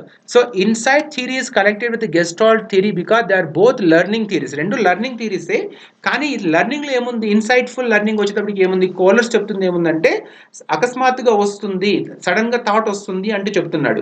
గెస్టాల్టిజం వాళ్ళు ఏం చెప్తున్నారు, ఏదైనా మనం నేర్చుకుంటున్నప్పుడు విడివిడిగా నేర్చుకోకుండా అన్ని కలిపి నేర్చుకోవడం వల్ల ఏమవుతుందంటే పూర్తి అవగాహన ఉంటుందంటూ gestalt theory emphasises that the whole of anything is greater than its parts. That is the attributes of the whole are not deducible from analysis of the parts in isolation అంటూ చెప్తున్నాడు. అది గెస్టాల్టిజము. ఇందులో వెట్మిథర్ అనే అతను ఉన్నాడు, మనకు చింపాంజీ, బనానాస్ ఇవి కనిపిస్తున్నాయి. ఇది చూపించకుండా సొంతంగా రాసుకొని చెప్దామని రాసుకొని చెప్పినాను, లేకపోతే ఆల్రెడీ స్లైడ్స్ ఉన్నాయన్నమాట. సో కోలర్స్ ఎక్స్పెరిమెంట్ ఆన్ చింపాంజీ మీకు ఇక్కడ కనిపిస్తుంది. సో నేను అడిగిన క్వశ్చన్ కొంచెం ఆలోచించండి. ఉన్నది ఒకటో రెండో క్వశ్చన్స్ ఎక్కువ రాకపోవచ్చు ఇందులో, but still what I'm asking is, మనం ఏదైతే చదువుతున్నామో, అంటే దేన్నైతే మనం టెక్స్ట్ బుక్స్లో లేకపోతే ఏ పుస్తకాలను అయితే మనం చదువుకొని ఇన్ఫర్మేషన్ తీసుకుంటున్నామో, that is actually secondary source of information. మీ దగ్గర ఉన్నది, నా దగ్గర ఉన్నది, మనమంతా కూడా ఏం చేసి చెప్తున్నామంటే, నేను చెప్తున్నా, మీరు చదువుకుంటున్నా, ఇదంతా కూడా మనలో సెకండరీ సోర్స్ ఆఫ్ ఇన్ఫర్మేషన్ మీద ఆధారపడి చదువుకుంటున్నాము. రైట్ సోర్స్లోకి వెళ్ళి చూసుకుంటే అసలు ఏం జరిగిందనేది మనకు తెలుస్తుంది అనేది నేను చెప్తున్నా. అది మనకు థీఫ్ కథలో జరిగింది, గుర్తుంది కదా, అప్పుడు ఉన్న వాళ్ళందరికీ తెలుసు. థీఫ్ అనే కథలో పేర్లే మార్చి పారేసినారనమాట. అనిల్, అరుణ్ మార్చి పారేసి పేర్లు మార్చేసి మన ఆంధ్రప్రదేశ్ స్టేట్ వాళ్ళు ఎస్సీఆర్టీ బుక్స్ని ఎన్సీఆర్టీ వాళ్ళతో చేపించి అసలు కథనే మార్చి పారేసినారు, వాడు పేర్లే మార్చి పారేసినారు అనమాట. కనుక just let us end this class. It's 8:28. నాకు కొంచెం టైం కావాలి కదా, మీకు నేను ప్రిపేర్ చేసి క్వశ్చన్ పేపర్ రిలీజ్ చేయడానికి నాకు కొంచెం టైం కావాలి కనుక let us end this one. మీరు ఏ పుస్తకాల్లో చదువుకుంటున్నారు చదువుకోండి, నేను కాదంటలేదు. ఎగ్జామ్కి వచ్చేటప్పటికి క్వశ్చన్ వచ్చింది అనుకోండి, ఆ క్వశ్చన్కి ఆన్సర్ మాత్రం మనం ఖచ్చితంగా రైట్ ఆన్సరే రాయాలి. అంతేగాని నా పుస్తకంలో నాకు ఇదే ఆన్సర్ ఉంది కనుక ఇదే ఆన్సర్ కరెక్ట్ అని దానికి లేదనమాట. ఎవరికైతే నేను చెప్పినటువంటి ఈ కొంచెం ఏదైతే డిఫరెన్స్ ఉందో, మీ థియరీస్ డిఫరెన్స్ ఉందో కాస్త చదువుకోండి. ఇంకొకసారి ఎక్కడైనా సోర్స్ ఆఫ్ ఇన్ఫర్మేషన్ చూసుకోండి. ఇతను దీన్ని ఏమంటాడు, ఎలకతో పాటు పౌరం మీద కూడా చేశాడని నేను చెప్తున్నాను. తర్వాత ఇన్సైట్ఫుల్ లెర్నింగ్ వచ్చేటప్పటికి Kohler has demonstrated in front of the chimpanzee Sultan అని కూడా నేను చెప్తున్నాను. 2 ఎక్స్పెరిమెంట్లు చేసినాడు, ఒకటి బనానా లోపల పెట్టి చేసినాడు, ఇంకోటి బనానాని బయట పెట్టి చేసినాడు అని చెప్తున్నాను. కనుక మీరు కూడా ఒకసారి చూసుకోండి, చదువుకోండి. తప్పేముంది, నేను తప్పు చెప్తే ఒప్పుకుంటున్నాను. ఒకవేళ మీ పుస్తకాల్లో రాయలేదనుకోండి, అది తప్పు ఉందనుకోండి, ఏం చేస్తారు, పుస్తకం కొనుక్కున్న తర్వాత దాన్ని మనం ఉంచుకోవాల్సిందే అనమాట. So let us end this class at this junction so that మనం క్లాస్ అయిపోయిన తర్వాత క్వశ్చన్స్ కావాలంటే మనం ప్రిపేర్ చేసుకుందాం. చక్రవర్తి గారు హ్యాండ్ రైజ్ చేసారేమని చెప్పదలుచుకున్నారా?